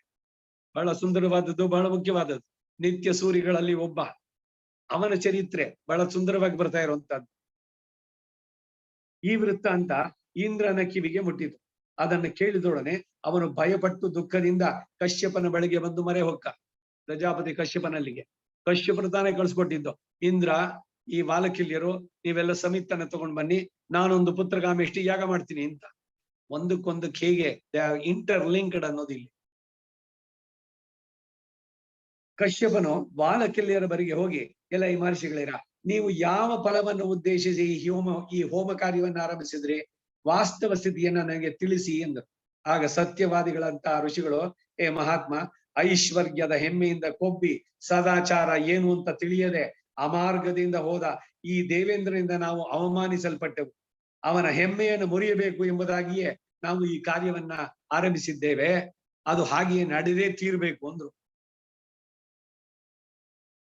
ಅಧಿಕಾರವಿದೆ ಎಂದು ಸೊಕ್ಕಿ ನಡೆದೀಯೇ. ರಾವಣ ಇಂದ್ರನು ಸೇರಿಸ್ಕೊಳ್ಳಿ, ಅವನಂತೆ ನಾಶವಾದೀಯೇ ಅಂತ. ದೇವತೆಗಳಿಗೆ ಅಧಿಪತಿಯವನು ಅನೇಕ ಬಾರಿ ಅವನನ್ನ ಬದುಕಿಸಿದ್ದುಂಟು. ಉಪನಿಷತ್ತುಗಳಲ್ಲೂ ಬೇಕಾದಷ್ಟು ವೃತ್ತಾಂತಗಳು. ಇವೆಲ್ಲ ಹೇಳೋದ್ರಿಂದ ಹಾಗಾದ್ರೆ ಇಂದ್ರನಿಗೆ ಇಂದ್ರ ಪದವಿ ಬೇಕಾ? ಸ್ವರ್ಗ ಕಾಮೋ ಯಜೇತ ಶತಕ್ರತು ಅಂತ ಅವನಿಗೆ ಹೆಸರು. 100 ಯಾಗ ಮಾಡಿ ಇಲ್ಲಿ ಭೂಲೋಕದಲ್ಲಿ ನಿಮ್ಗೆ ಡೆಫಿನೆಟ್ ಆಗಿ ಇನ್ನೊಂದು ಕಲ್ಪದಲ್ಲಿ ಇಂದ್ರ ಪದವಿ ಡೆಫಿನೆಟ್ ಆಗಿ ಸಿಗುತ್ತೆ. ಆದ್ರೆ ನೀವಲ್ಲಿ ಬಂದ್ಬಿಡ್ತೀರಲ್ಲೋ, ಅವನ್ ಕುರ್ಚಿ ಕಿತ್ಕೊಂಡ್ಬಿಡ್ತೀರಿ ಅಂತ. ಈಗ ರಾಜಕೀಯದಲ್ಲಿ ಇದೆಯಲ್ಲ, ಇವನ್ ಕುರ್ಚಿ ಭದ್ರವಾಗಿರ್ಬೇಕು, ಅದಕ್ಕೆ ಏನಾರು ಒಂದು ಅಲಿಗೇಷನ್ ಏನೋ ಒಂದ್ ತಂದು ಏನೋ ಮಾಡಿ ಅವ್ನು ರಿಸೈನ್ ಮಾಡ್ಬೇಕು. ಇವ್ರು ಹೇಗೆ ಪ್ರಯತ್ನ ಪಡ್ತಾರೋ ಅಪೋಸಿಷನ್ ಅವರು, ಆ ರೀತಿಯಲ್ಲಿ ಇಂದ್ರನಿಗೆ ತನ್ನ ಕುರ್ಚಿ ಮೇಲೆ ಇನ್ಯಾರು ಕಣ್ ಬಿದ್ಬಿಡುತ್ತೋ ಅಂತ ಇವರು ಯಜ್ಞ ಮುಗಿಸೋದಕ್ಕೇನೆ ಏನೇನಾರು ಮಾಡ್ತಾನೆ. ಬೇಕಾದಷ್ಟು, ಒಂದೆರಡಲ್ಲ ವೃತ್ತಾಂತ ಇಂದ್ರ ಮಾಡಿದಂತ. ಸಗರನ ವೃತ್ತಾಂತದಲ್ಲಿ ಇಂದ್ರನೇನೆ ಆ ಯಜ್ಞ ಪಶುವನ್ನ ಅಪಹರಿಸ್ಬಿಟ್ಟು ತಗೊಂಡೋಗಿ ಪಾತಾಳದಲ್ಲಿ ಇವನಲ್ಲಿ ಬಿಟ್ಬಿಟ್ಟು ಬಂದಿದ್ದು. ಹೀಗೆ ಒಂದೊಂದು ದರ್ಪ ಅಥವಾ ಅಧಿಕಾರ ಅದನ್ನ ಉಳಿಸ್ಕೋಬೇಕು. ಅದಕ್ಕೆ ಏನೋ ಒಳ್ಳೆ ಮಾರ್ಗವೋ ಕೆಟ್ಟ ಮಾರ್ಗವೋ ಇವೆಲ್ಲ ಅವನು ಮಾಡಿದ್ದುಂಟು. ಸೊ ಅದರಿಂದ ನಮಗೇನು ಪಾಠ ಅಂದ್ರೆ, ನಿಮಗೆ ಏನೋ ಜೀವನದಲ್ಲಿ ಒಂದು ರೆಕಗ್ನಿಷನ್ ಮತ್ತೊಂದು ಸಿಗಬೇಕಾದ್ರೆ ಅಹಂಕಾರ ಬೇಡ, ಅಧಿಕಾರ ಅಂತಸ್ತು ಇದು ಬಂದಿದ ತಕ್ಷಣ ತಲೆ ತಿರುಗೋದು ಬೇಡ. ಎಲ್ಲವೂ ಒಂದು ಕ್ಷಣ. ಹೀಗಿದ್ದವನು ನಾಳೆ ದಿವಸ ಪೂರ ಏನು ಇಲ್ದಲೇ ಇರ್ಬೋದು, ಎಲ್ಲ ಅವನ ಸಂಕಲ್ಪ. ಇದು ಮೆಸೇಜು ಸಮಾಜಕ್ಕೆ. ಏನು ಅಂದ್ರೆ ಇಂದ್ರನ ಕಥೆಗಳಿಂದ ಅವನನ್ನು ನಿಂದಿಸಿ ನಾವು ಸಂತೋಷ ಪಡೋದಲ್ಲ, ಆ ರೀತಿಯ ತಪ್ಪು ನಮ್ಮಿಂದ ಆಗೋದು ಬೇಡ ಅಂತ. ಲೋಕದಲ್ಲಿ ನೀವು ಯಾವುದೋ ತಪ್ಪನ್ನು ಮತ್ತೊಂದು ನೋಡಿದ್ರೆ ಭಗವಂತ ಅವ್ರಿಗೆ ಸದ್ಬುದ್ಧಿಯನ್ನು ನೀಡು, ನನ್ನಿಂದ ಆ ತಪ್ಪು ಆಗದಂತೆ ಮಾಡು, ಇದು ಪ್ರಾರ್ಥನೆ ಇರ್ಬೇಕು. This is the right way. ಪಾಠವನ್ನ ಕಲಿಯೋದು ಅಂದ್ರೆ ಏನು ಅಂದ್ರೆ ಇದು. ಮತ್ತೊಬ್ಬರ ಜೀವನ ಮತ್ತೊಬ್ಬರ ಅನುಭವವನ್ನ ತಮ್ಮದಾಗಿಸ್ಕೊಳ್ಳೋದು ಅಂದ್ರೆ ನಮ್ಮಿಂದ ಆ ತಪ್ಪು ಅದೇ ತರ ಮಾಡಿ ನಾವು ಮತ್ತೆ ಅದಾಗೋದು ಬೇಡ. ಇದು ಬಹಳ ಮುಖ್ಯವಾಗಿ ಬರ್ಬೇಕಾದ. ಇವರ ಉತ್ತರವನ್ನ ಕೇಳಿ ಕಶ್ಯಪ ಹೇಳಿದ ಸಮಾಧಾನ ಪೂರ್ವಕವಾಗಿ, ಎಲ್ಲ ಈ ಮಹರ್ಷಿಗಳಿರ, ಆ ಇಂದ್ರನೆಂಬುವನು ಬ್ರಹ್ಮ ಸಂಕಲ್ಪದಿಂದ 3 ಲೋಕಕ್ಕೂ ಇಂದ್ರನಾಗಿ ಏರ್ಪಟ್ಟವನು. ಅಂತ ಇಂದ್ರನನ್ನೇ ನೀವು ಸೃಷ್ಟಿಸೋದಕ್ಕೆ ಪ್ರಯತ್ನಿಸ್ತಾ ಇದ್ದೀರಿ. ಇದರಿಂದ ನೀವು ಆ ಬ್ರಹ್ಮನ ಮಾತನ್ನೇ ಸುಳ್ಳಾಗಿಸಿದಂತೆ ಆಗೋಲ್ವೇ? ಆದ್ರೆ ನೀವು ಪ್ರಯತ್ನಿಸಿರುವ ಸಂಕಲ್ಪವು ಸುಳ್ಳಾಗಬಾರದು. ನಿಮ್ಮ ತಪೋಬಲದಿಂದ ಹುಟ್ಟುವ ವ್ಯಕ್ತಿಯು ಪಕ್ಷಿಗಳಿಗೆಲ್ಲ ಇಂದ್ರನಾಗಿರಲಿ. ಪಕ್ಷಿಗಳಿಗೆ ರಾಜ ಅಂದ್ರೆ ದೇವತೆಗಳಿಗೆ ಆಜ, ದೇವಾಧಿಪ, ದೇವತೆಗಳಿಗೆ ಅವನು ಇಂದ್ರ. ಹಾಗೆ ಪಕ್ಷಿಗಳಿಗೆ ರಾಜನಾಗಿರುವವನು ಇಂದ್ರ. ನಿಮ್ಮ ತಪೋಬಲದಿಂದ ಅವನಿಗೆ ಲೋಕದ ಅತಿಶಯವಾದಂತಹ ಬಲ ಶಕ್ತಿ ಉಂಟಾಗಲಿ. ದೈನ್ಯದಿಂದ ಬೇಡಿಕೊಳ್ಳುತ್ತಿರುವ ಆ ಇಂದ್ರನಲ್ಲಿ ನೀವು ಅನುಗ್ರಹವನ್ನು ತೋರಬೇಕು. ಇವನ್ ಇಂದ್ರ ಮಾಡೋದೆಲ್ಲ ಏನಂದ್ರೆ ಈ ಕೆಲಸ. ಹೋಗಿ ಕಶ್ಯಪನನ್ನ ಕೇಳ್ದ, ಯಾರ ಹತ್ರ ಅಪಚಾರ ಮಾಡೋದ್ನ ಅವ್ರ ಹತ್ರ ಎಕ್ಸ್ಕ್ಯೂಸ್ ಕೊಡ್ಲಿಲ್ಲ. ಬಲಿಯಲ್ಲಿ ಅಪಚಾರ ಬೆಸಗಿದ್ದ ಮೊದಲೆಲ್ಲ ತನ್ನ ಸ್ವರ್ಗಾಧಿಪತ್ಯ ಹೋಯ್ತು. ಭಗವಂತನ ಹೊತ್ತು ಬಿಟ್ಟು ನನಗೆ ನನ್ನ ಸ್ವರ್ಗದ ಆಧಿಪತ್ಯ ಕೊಡ್ಸು ಅಂತ ಕೇಳಿದ್ದು. ಅವನು ಭಗವಂತ ಹೇಳ್ದ, ಇಂದ್ರ ಈಗ ಮಹಾಬಲಿ ಧರ್ಮಿಷ್ಠ, ಪ್ರಹ್ಲಾದನ ಮೊಮ್ಮಗ, ವಿರೋಚನನ ಮಗ. ಅವನು ಧರ್ಮದ ಮಾರ್ಗದಲ್ಲೇ ನಡೆದವರು. ಅವನು ಪ್ರಹ್ಲಾದನ ತಪಸ್ಸಿನ ಹಿರಿಮೆ ಅದು. ಅವನನ್ನು ಹೋಗಿ ನೀ ಕೇಳು, ಕೊಡ್ತಾನೆ ಅವನು, ಖಂಡಿತ ಕೊಡ್ತಾನೆ ಅಂತ. ನಾನು ಅವನ ಹತ್ರ ಸೋತ್ಬಿಟ್ಟು ನಾನೆಲ್ಲ ಅವನ ಹತ್ರ ಹೋಗಿ ಕೇಳಲಿ, ಅವನು ದೇವಗಣಕ್ಕೆ ಅಧಿಪತಿ, ಇದು ಬೇರೆ ಇದೆ, ಹೋಗ್ರು ನೀನ್ ಏನಾರು ಮಾಡ್ಕೊಡು ಅಂತ. ಸೊ ದೇವೇಂದ್ರನಿಗಾಗಿ ಭಗವಂತ ಹೋಗಿ ಬಲಿಯಲ್ಲಿ ಯಾಚನೆ ಮಾಡಿದ್ದು, ವಾಮನನಾಗಿ ಬಂದು ತನ್ನ ಸ್ವಂತಕ್ಕೆ ಅವನು ಕೇಳಿದ್ 3 ಹೆಜ್ಜೆ ಭೂಮಿ. 2 ಕಾರಣಗಳು. ಒಂದು, ಬಲಿಯ ಹಿರಿಮೆಯನ್ನ 14 ಲೋಕಕ್ಕೂ ವ್ಯಾಪಿಸುವಂತೆ ಮಾಡಿದ್ದು. ಬಲಿಯು ಇವನು ಭಕ್ತನೇನೆ, ಇಂದ್ರನು ಬಂದು ಶರಣಾಗಿದ್ದಾನೆ. ಇಲ್ಲಿ ಯಾವ ರಕ್ತಪಾತ ಇಲ್ಲ. ಇಂದ್ರನಿಗೆ ಅವನ ಸ್ವರ್ಗದ ಆಧಿಪತ್ಯ ಸಿಗಬೇಕು. ಬಲಿಯ ಅಹಂಕಾರವನ್ನು ಮಾತ್ರ ಮೊಟಕಿಸಿ, ನಿನ್ನ ಜಾಗ ಯಾವುದು? ಪಾತಾಳ, ಅಲ್ಲಿರು ನೀನು. ನಿನ್ನ ಮನೆ ಬಾಗಿಲಲ್ಲಿ ನಾನು ಸದಾ ದ್ವಾರಪಾಲಕನಾಗಿರ್ತೀನಿ ಇಂದ. ಇದಕ್ಕಾಗಿ ಇವನನ್ನ ಉತ್ತಮ. ಇನ್ಯಾವ ದೇವತೆ ಈ ತರ ಏನಾದ್ರು ಮಾಡಿದ್ದಿದ್ಯಾ? ಯಾವ್ದಾರು ಪುರಾಣ ಯಾವುದೇ ತಗೊಳ್ಳಿ, ಪುರಾಣಗಳು ಬೇಕಾದಷ್ಟಿದೆ. ರಾಜಸ ಪುರಾಣಗಳು, ತಾಮಸ ಪುರಾಣಗಳು, ಸಾತ್ವಿಕವಾದದ್ದು. ಆ ಪುರಾಣೇಶು ವಿಷ್ಣು ಪುರಾಣಂ ಅಂತಂದ್ಬಿಟ್ಟು ವಿಭೂತಿ ಯೋಗದಲ್ಲಿ ಭಗವಂತ ಹೇಳಿದ್ದು. ಹೀಗೆ ಇವನ ಯಾಕೆ ಉತ್ತಮ? ಪುರುಷೋತ್ತಮ. ಉತ್ತಮ ಪುರುಷಸ್ತ್ವನ್ಯ ಪರಮಾತ್ಮೇತ್ಯುದಾಹೃತಃ ಯೋ ಲೋಕತ್ರಯಮಾವಿಶ್ಯ ಬಿಭರ್ತವ್ಯಯ ಈಶ್ವರಃ. ಭಗವದ್ಗೀತೆ. ಪುರುಷೋತ್ತಮ ಇವನು ಭಗವಂತ. ಹಾಗೆ ಇಲ್ಲಿ ಇಂದ್ರ ಅವನ ಪರವಾಗಿ ಕಶ್ಯಪ ಕೇಳ್ತಾ ಇದ್ದೇನೆ, ವಾಲಕಿಲ್ಯರೇ, ನೀವು ಆಕಾರದಲ್ಲಿ ಚಿಕ್ಕದಾಗಿದ್ರು ಕೂಡ ಇನ್ನೊಬ್ಬ ಇಂದ್ರನ್ನೇ ಸೃಷ್ಟಿ ಮಾಡಕ್ ಹೋಗ್ತಿದಾರಲ್ಲ, ಈಸ್ ಇಟ್ ನಾಟ್ ಅಗೇನ್ಸ್ಟ್ ಭಗವಂತನ ಸಂಕಲ್ಪ? ಪರಬ್ರಹ್ಮದ ಸಂಕಲ್ಪಕ್ಕೆ ವಿರೋಧವಾಗಲ್ವೇ? ವಿಶ್ವಾಮಿತ್ರನಿಗೆ ಕೋಪ ಬಂತು ಯಾವುದ್ರಲ್ಲಿ? ತ್ರಿಶಂಕುವಿನ ಇದ್ರಲ್ಲಿ. ಅನ್ಯದಿಂದ್ರಂ ಸೃಷ್ಟಿ ಮಾಡ್ಬಿಡ್ತೀನಿ, ಇನ್ನೊಂದು ಸ್ವರ್ಗವನ್ನೇ ಮಾಡ್ತೀನಿ, ತ್ರಿಶಂಕುವಿಗಾಗಿ ಇನ್ನೊಂದು ಸ್ವರ್ಗ, ನನ್ನ ತಪಸ್ಸಿನ ಶಕ್ತಿ ನೋಡ್ಲಿ. ಹೀಗೆ ಒಬ್ಬೊಬ್ರು ಕೂಡ ತಮ್ಮ ತಪಸ್ಸಿನ ದುರುಪಯೋಗ ಮಾಡಿದ್ರೆ ಏನಾಗುತ್ತೆ? ಭಗವಂತನ ನಿಯಮನಕ್ಕೆ ವಿರುದ್ಧವಾಗಲ್ವ ಇದೆಲ್ಲ? ನಾವೇ ಭಗವಂತನಾಗೋಕಾಗತ್ತೋ? ಇದಕ್ಕೇನೆ ಈ ಜಗತ್ ವ್ಯಾಪಾರವನ್ನ ಈ ಚೇತನರಿಗೆ ಭಗವಂತ ಕೊಡ್ಲಿಲ್ಲ, ಅದು ಅವನ ಕೈನಲ್ಲೇ ಇರೋದು. ಲಕ್ಷ್ಮೀಪತಿತ್ವ, ಈ ಜಗದ್ ಲೀಲಾ ಜಗದ್ ವ್ಯಾಪಾರ ನಡೆಸುವಂತದ್ದು, ಜಗನ್ನಿಯಾಮಕ ಜಗನ್ ನಿಯಂತ್ರಣ, ಈ ಕೆಲಸ ಅವನೇ ನಡೆಸುವಂತದ್ದು. ಮುಂದಕ್ಕೆ ಕಶ್ಯಪನ ಮಾತನ್ನು ನಿರಾಕರಿಸಲಾರದೆ ಆ ವಾಲಕಿಲಿಯ ಮಹರ್ಷಿಗಳು ಗೌರವಪೂರ್ವಕವಾಗಿ ಕಶ್ಯಪನನ್ನು ಕುರಿತು, ಹೇ ಋಷಿವರ್ಯ, ನಾವು ಇಂದ್ರನಿಗಾಗಿ ಮಾತ್ರವಲ್ಲ ನಿನಗೆ ಸಂತಾನವನ್ನು ಉದ್ದೇಶಿಸಿ ಈ ಕಾರ್ಯವನ್ನು ಆರಂಭಿಸಿದವು. ಆದ್ದರಿಂದ ಈ ನಮ್ಮ ಕಾರ್ಯವನ್ನ ಇದರ ಫಲದೊಡನೆ ನಿನಗೆ ಒಪ್ಪಿಸಿದ್ದೇವೆ. ಅದನ್ನ ನೀನು ಪರಿಗ್ರಹಿಸಿ ಮುಂದೆ ಹೇಗೆ ಮಾಡಿದ್ರೆ ಮೇಲೆ ಎಂದು ತೋರುತ್ತೋ ಹಾಗೆ ನಡೆಸಬಹುದು ಎಂದ. ಇದೇ ಸಮಯಕ್ಕೆ ಸರಿಯಾಗಿ ಕಶ್ಯಪನ ಪತ್ನಿಯಾದ ವಿನತಿಯು ಪುತ್ರಾರ್ಥವಾಗಿ ತಪಸ್ಸನ್ನ ಮಾಡಿ ವ್ರತವನ್ನ ಹಿಡಿದು ಸ್ನಾನದಿಂದ ಪರಿಶುದ್ಧಳಾಗಿ ತನಗೆ ಪುತ್ರನನ್ನು ಕರುಣಿಸಬೇಕು ಅಂತ ಪತಿಯ ಬಳಿಗೆ ಬಂದಳು. ಯಾವುದೇ ಒಂದು ಕೆಲಸ ಆಗಬೇಕಾದ್ರೆ ಅದಕ್ಕೊಂದ್ ಸ್ವಲ್ಪ ಹಿಂದ್ಗಡೆ ಸಿದ್ಧತೆ ಇರಬೇಕು. ಮದುವೆ ಆಗೋಕ್ ಮೊದ್ಲು ಹುಡುಗ ಹುಡುಗಿರಿಬ್ರು ಪ್ರಾರ್ಥನೆ ಮಾಡ್ಬೇಕು. ಯಾಕೆಂದ್ರೆ ಇದಕ್ಕೆ ಒಳ್ಳೆಯ ಮಗ ಹುಟ್ಟಬೇಕಾ, ದಂಪತಿಗಳು ಭಗವಂತನನ್ನ ಪ್ರಾರ್ಥನೆ ಮಾಡ್ಬೇಕು. ಕುಟುಂಬಕ್ಕೆ ಒಳ್ಳೆಯ ಹೆಸರನ್ನ ತರುವಂತವ್ರು, ಕೀರ್ತಿಯನ್ನ, ತಮಗೂ ಸಂತೋಷವನ್ನ ನೀಡುವಂತ ಮಕ್ಕಳು ಜನಿಸಲಿ ಅಂತ ಪ್ರಾರ್ಥನೆ. ಇದೇನು ಗಂಡು ಹೆಣ್ಣು ಸೇರಿದ ತಕ್ಷಣ ಮಕ್ಕಳಾಗ್ತಾರೆ, ಇದಕ್ಕೆಲ್ಲ ದೇವ್ರು ಬೇಕಾ? ಎಂತ ಮೂರ್ಖತನ ನೋಡಿ.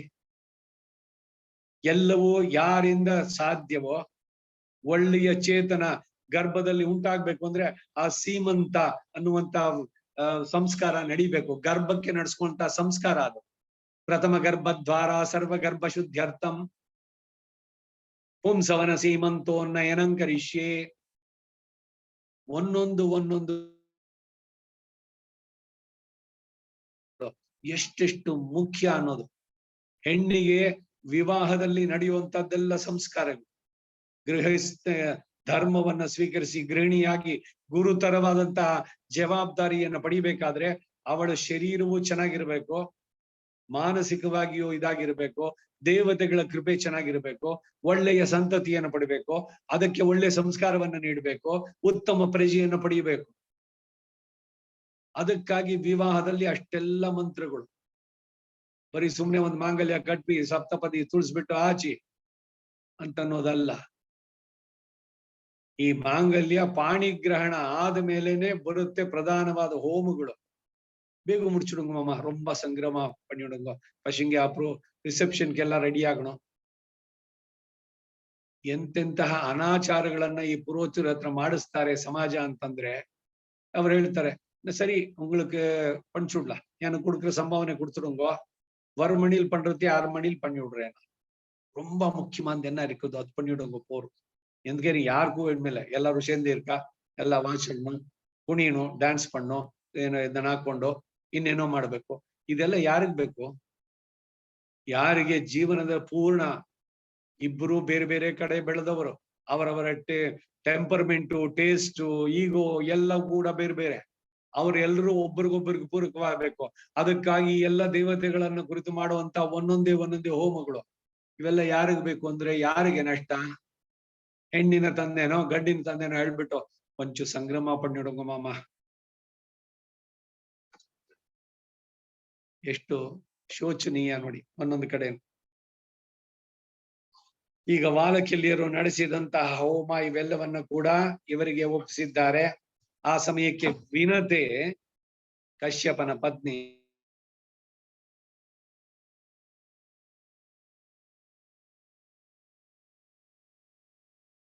ಪರಿಶುದ್ಧಳಾಗಿ ಪತಿಯಲ್ಲಿ ಬಂದು, ಆಗ ದಕ್ಷ ಪುತ್ರಿಯಾದ ವಿನತಿಯನ್ನ ನೋಡಿ ಕಶ್ಯಪನು, ಎಲೆ ಕಲ್ಯಾಣಿ, ನಿನ್ನ ಇಷ್ಟ ಕೈಗೂಡುತ್ತೆ. ನಿನಗೆ ಮಹಾವೀರನು, 3 ಲೋಕಕ್ಕೂ ಪೂಜ್ಯನು, ಮಹಾತ್ಮನು ಆದಂತಹ 2 ಪುತ್ರರು ಜನಿಸ್ತಾರೆ. ವಾಲಕಿಲ್ಯರ ತಪೋಬಲದಿಂದ, ನನ್ನ ಸಂಕಲ್ಪ ಬಲದಿಂದಲೂ ಅವರು 3 ಲೋಕಕ್ಕೂ ಪ್ರಭುಗಳು ಎನಿಸತಕ್ಕಂತಹ ಮಹಾ ಮಹಿಮೆಯನ್ನು ಹೊಂದುತ್ತಾರೆ. ಆದ್ದರಿಂದ ಈ ನಿನ್ನ ಗರ್ಭವನ್ನ ಬಹಳ ಎಚ್ಚರಿಕೆಯಿಂದ ರಕ್ಷಿಸ್ತಾ ಇರು. ಈ ಗರ್ಭದಿಂದ ಮುಂದೆ ನಿನಗೆ ಬಹಳ ಮೇಲ್ಮೆ ಉಂಟಾಗತ್ತೆ. ಮುಂದಕ್ಕೆ ಏನಾಗುತ್ತೆ ಅನ್ನೋದು ಗೊತ್ತು ಅವ್ರಿಗೆ. ಇವರಿಬ್ಬರ ಪಂಥ, ಅಲ್ಲಿ ಇವಳು ದಾಸ್ಯವನ್ನು ಒಪ್ಕೊಂಡಿದ್ದು ಎಲ್ಲವೂ ತಿಳಿದ್ರು ಕೂಡ ಅದೆಲ್ಲ ಹೇಳಿಲ್ಲ. ನಿನ್ನ ಗರ್ಭನ್ ಜೋಪಾಗ ನೋಡ್ಕೊ ಅಂತ. ಇವಳಿಗ ಕ್ಯೂರಿಯಾಸಿಟಿ, ಕದ್ರುಗೆ ಮಕ್ಕಳು ಉಟ್ಬಿಟ್ರು, ನನಗಾಗ್ಲಿಲ್ಲ ಅಂತ ಆ ಮೊಟ್ಟೆ ನೋಡಿಯೋಕ್ ಹೋದ್ಲು. ಅದರಿಂದ ಬಂದವನು ಅರುಣ. ಈ ಕತೆ ಆಗ್ಲೇ ಬಂದಾಯ್ತು. 2 ಮಕ್ಕಳಲ್ಲಿ ಒಬ್ಬನು ಸರ್ವ ಲೋಕ ಪೂಜಿತನಾಗಿ ಕಾಮರೂಪವುಳ್ಳ ಪಕ್ಷಿಯಾಗಿ ಹುಟ್ಟಿ ಪಕ್ಷಿ ಜಾತಿಗಳಿಗೆಲ್ಲ ಇಂದ್ರ ಎನಿಸ್ತಾನೆ ಎಂದ. ಆಮೇಲೆ ಕಶ್ಯಪನು ಭಯದಿಂದ ತನ್ನಲ್ಲಿ ಮರೆ ಹೊಕ್ಕ ದೇವೇಂದ್ರನ್ ನೋಡಿ, ಇಂದ್ರ ನೀನು ಹೆದರಬೇಡ, ನಿನಗೆ ಮಹಾಪರಾಕ್ರಮಶಾಲಿಗಳಾದ ತಮ್ಮಂದಿರಿಬ್ಬರು ಹುಟ್ಟುತ್ತಾರೆ, ಅವರು ನನಗೂ ಸಹಾಯಕರಾಗ್ತಾರೆ. ಅವರಿಂದ ನಿನಗೇನು ಹಾನಿ ಉಂಟಾಗದು, ಅವರಿಗಾಗಿ ನೀನು ಭಯಪಡಬೇಕಾಗಿಲ್ಲ. ನಿನ್ನ ಇಂದ್ರ ಪದವಿಗೂ ಅವರು ಲೋಪವನ್ನ ತರುವರಲ್ಲ, ನೀನೇ ಇಂದ್ರನಾಗಿದೀಯ. ಆದರೆ ಇನ್ನು ಮೇಲೆ ನೀನು ಬ್ರಹ್ಮನಿಷ್ಠರಾದ ಮಹರ್ಷಿಗಳಲ್ಲಿ ಈ ರೀತಿ ನಡೆಯಬಾರದು. ಅವರನ್ನ ನೋಡಿ ನಗೋದು, ಅವರನ್ನ ಉದಾಸೀನದಿಂದ ಉತ್ಪ್ರೇಕ್ಷೆ ಮಾಡಿ ಅವರನ್ನ ಅವಮಾನಿಸಿ ಹೋಗುವಂತದ್ದು ಇದು ಮಾಡ್ಬೇಡ ಅಂತ. ಈಗ ಇಬ್ರು ಹುಡ್ತಾರೆ ಅಂತ ಹೇಳ್ದ ಕಶ್ಯಪ. ಯಾರ್ಯಾರು ಅಂದ್ರೆ, ಒಬ್ಬ ವಾಮನ ಉಪೇಂದ್ರ ಸಾಕ್ಷಾತ್ ಭಗವಂತನೇ, ಮತ್ತೊಬ್ಬ ಇಂದ್ರ ಇವನೇನೆ, ಯಾರೋ ವೈನತೆಯ. ಅದಕ್ಕೆ ಇವರು ನಿನ್ ಜೊತೆಗೆ ಬರೋಲ್ಲ, ನಿನ್ ಕುರ್ಚಿ ಕಿತ್ಕೊಳಕ್ ಬರೋಲ್ಲ, ಅವ್ರು ನಿನ್ನ ತಮ್ಮಂದ್ರೇನೆ. ಆ ಮಾತನ್ನು ಹೇಳಿದ್ದಾನೆ. ನಿನ್ನ ಕೈಯಲ್ಲಿರುವ ವಜ್ರಾಯುಧಕ್ಕಿಂತ ಕ್ರೂರವಾದ ವಜ್ರಾಯುಧವು ಅವನ ನಾಲಿಗೆಯಲ್ಲಿ ಇದೆ ಅಂತ ತಿಳಿ. ಅಂತವರನ್ನ ಅವಮಾನಿಸಿಕೊಳ್ಬೇಡ. ಬ್ರಹ್ಮ ತೇಜದಿಂದ ಇರುವಂತವರು, ಅವರನ್ನ ನೀನು ಎಚ್ಚರಿಕೆಯಿಂದ ಇಡು. ಶ್ರೋತ್ರಿಯರಾದವರು, ಗೊತ್ತೈತೆ, ದೀಕ್ಷಿತರು, ತಪೋನಿಷ್ಠರು, ಶಾಸ್ತ್ರವೇತ್ತರು, ಇವರಲ್ಲಿ ಲಘುವಾಗಿ ಮಾತನಾಡಬೇಡಿ. ಅವರು ತಮಾಷೆಗಾದು ಏನಾದ್ರು ಒಂದು ಕೆಟ್ಟದನ್ನು ಹೇಳಿದ್ರೆ ಅದು ಖಂಡಿತ ಫಲಿಸುತ್ತೆ ಅಂತ. ಅದರಲ್ಲೂ ಕೋಪದಿಂದ ಏನಾದ್ರು ಹೇಳಿದ್ರೆ ಮುಗೀತು ಕತೆ. ಬ್ರಾಹ್ಮಣನನ್ನು ಕೋಪದಿಂದ ಇವನಿಗೆ ಇದನ್ ಮಾಡ್ಬೇಡ ಅಂತ, ಅವನನ್ನು ರೇಗಿಸ್ಬೇಡ ಅಂತ ಹೇಳುವಂತ ಮಾತು ಗಾದೆಗಳಲ್ಲಿ ಬರುವಂತ ಮಾತು ಇದಕ್ಕಾಗಿ. ಹಸಿದ ಬ್ರಾಹ್ಮಣನನ್ನು ರೇಗಿಸ್ಬೇಡ, ಇವೆಲ್ಲ ಮಾತುಗಳು. ಬಟ್ ಯಾಕೆಂದ್ರೆ ಲೋಕದ ಹಿತಕ್ಕಾಗಿ ನಡೆಸ್ತಾ ಇರ್ತಾರೆ. ಆದ್ರೂ ಸಹಜ, ಸತ್ವ ರಜೋ ತಮೋ ಗುಣಗಳಿಂದ ಬಹಳ ಎಚ್ಚರಿಕೆಯಿಂದ ಇರ್ಬೇಕು, ಕೋಪವನ್ನ ನಿಯಂತ್ರಿಸ್ಬೇಕು. ಸೊ ಅವನಿಗೆ ಹೇಳಿದ್ದು, ಬ್ರಹ್ಮಿಷ್ಠರನ್ನ ನೀನು ಅವಮಾನಿಸ್ಬೇಡ, ಬಹಳ ಎಚ್ಚರದಿಂದಿರೋ ದೇವೇಂದ್ರ ಅಂತ. ಅದನ್ನು ಕೇಳಿದ ಮೇಲೆ ಇಂದ್ರ ನಿರ್ಭಯನಾಗಿ ಸ್ವರ್ಗಕ್ಕೆ ಹೋಗಿ ಸೇರಿದ. ವಿನತೆಯ ಕೋರಿಕೆ ಕೈಗೂಡಿದ್ದರಿಂದ ಅವಳಿಗೂ ತೃಪ್ತಿ ಆಯಿತು. ಸ್ವಲ್ಪ ಕಾಲದಲ್ಲಿ ಅವಳಿಗೆ ಅರುಣ, ಗರುಡ ಎಂಬ ಇಬ್ಬರು ಮಕ್ಕಳಾದರು. ಅವರಲ್ಲಿ ಮೊದಲನೇನು ತೊಡೆಯಿಲ್ಲದೆ ಅಂಗಹೀನವಾದ್ದರಿಂದ ಅವನು ಸೂರ್ಯನಿಗೆ ಸಾರಥಿಯಾದ. ದೇವತೆಗಳು ಗರುಡನನ್ನೇ ಪಕ್ಷಿಗಳಿಗೆಲ್ಲ ಇಂದ್ರನನ್ನಾಗಿ ಮಾಡಿ ಪಟ್ಟಾಭಿಷೇಕವನ್ನು ನಡೆಸಿದ್ರು. ನೋಡಿ, ಮುಂದೆ ಆ ಗರುಡನು ಮಾಡಿದ ಮಹಾಕಾರ್ಯಗಳು ಏನು ಅನ್ನೋದನ್ನ ತಿಳಿಸ್ತೇನೆ ಎಂದ್ರು.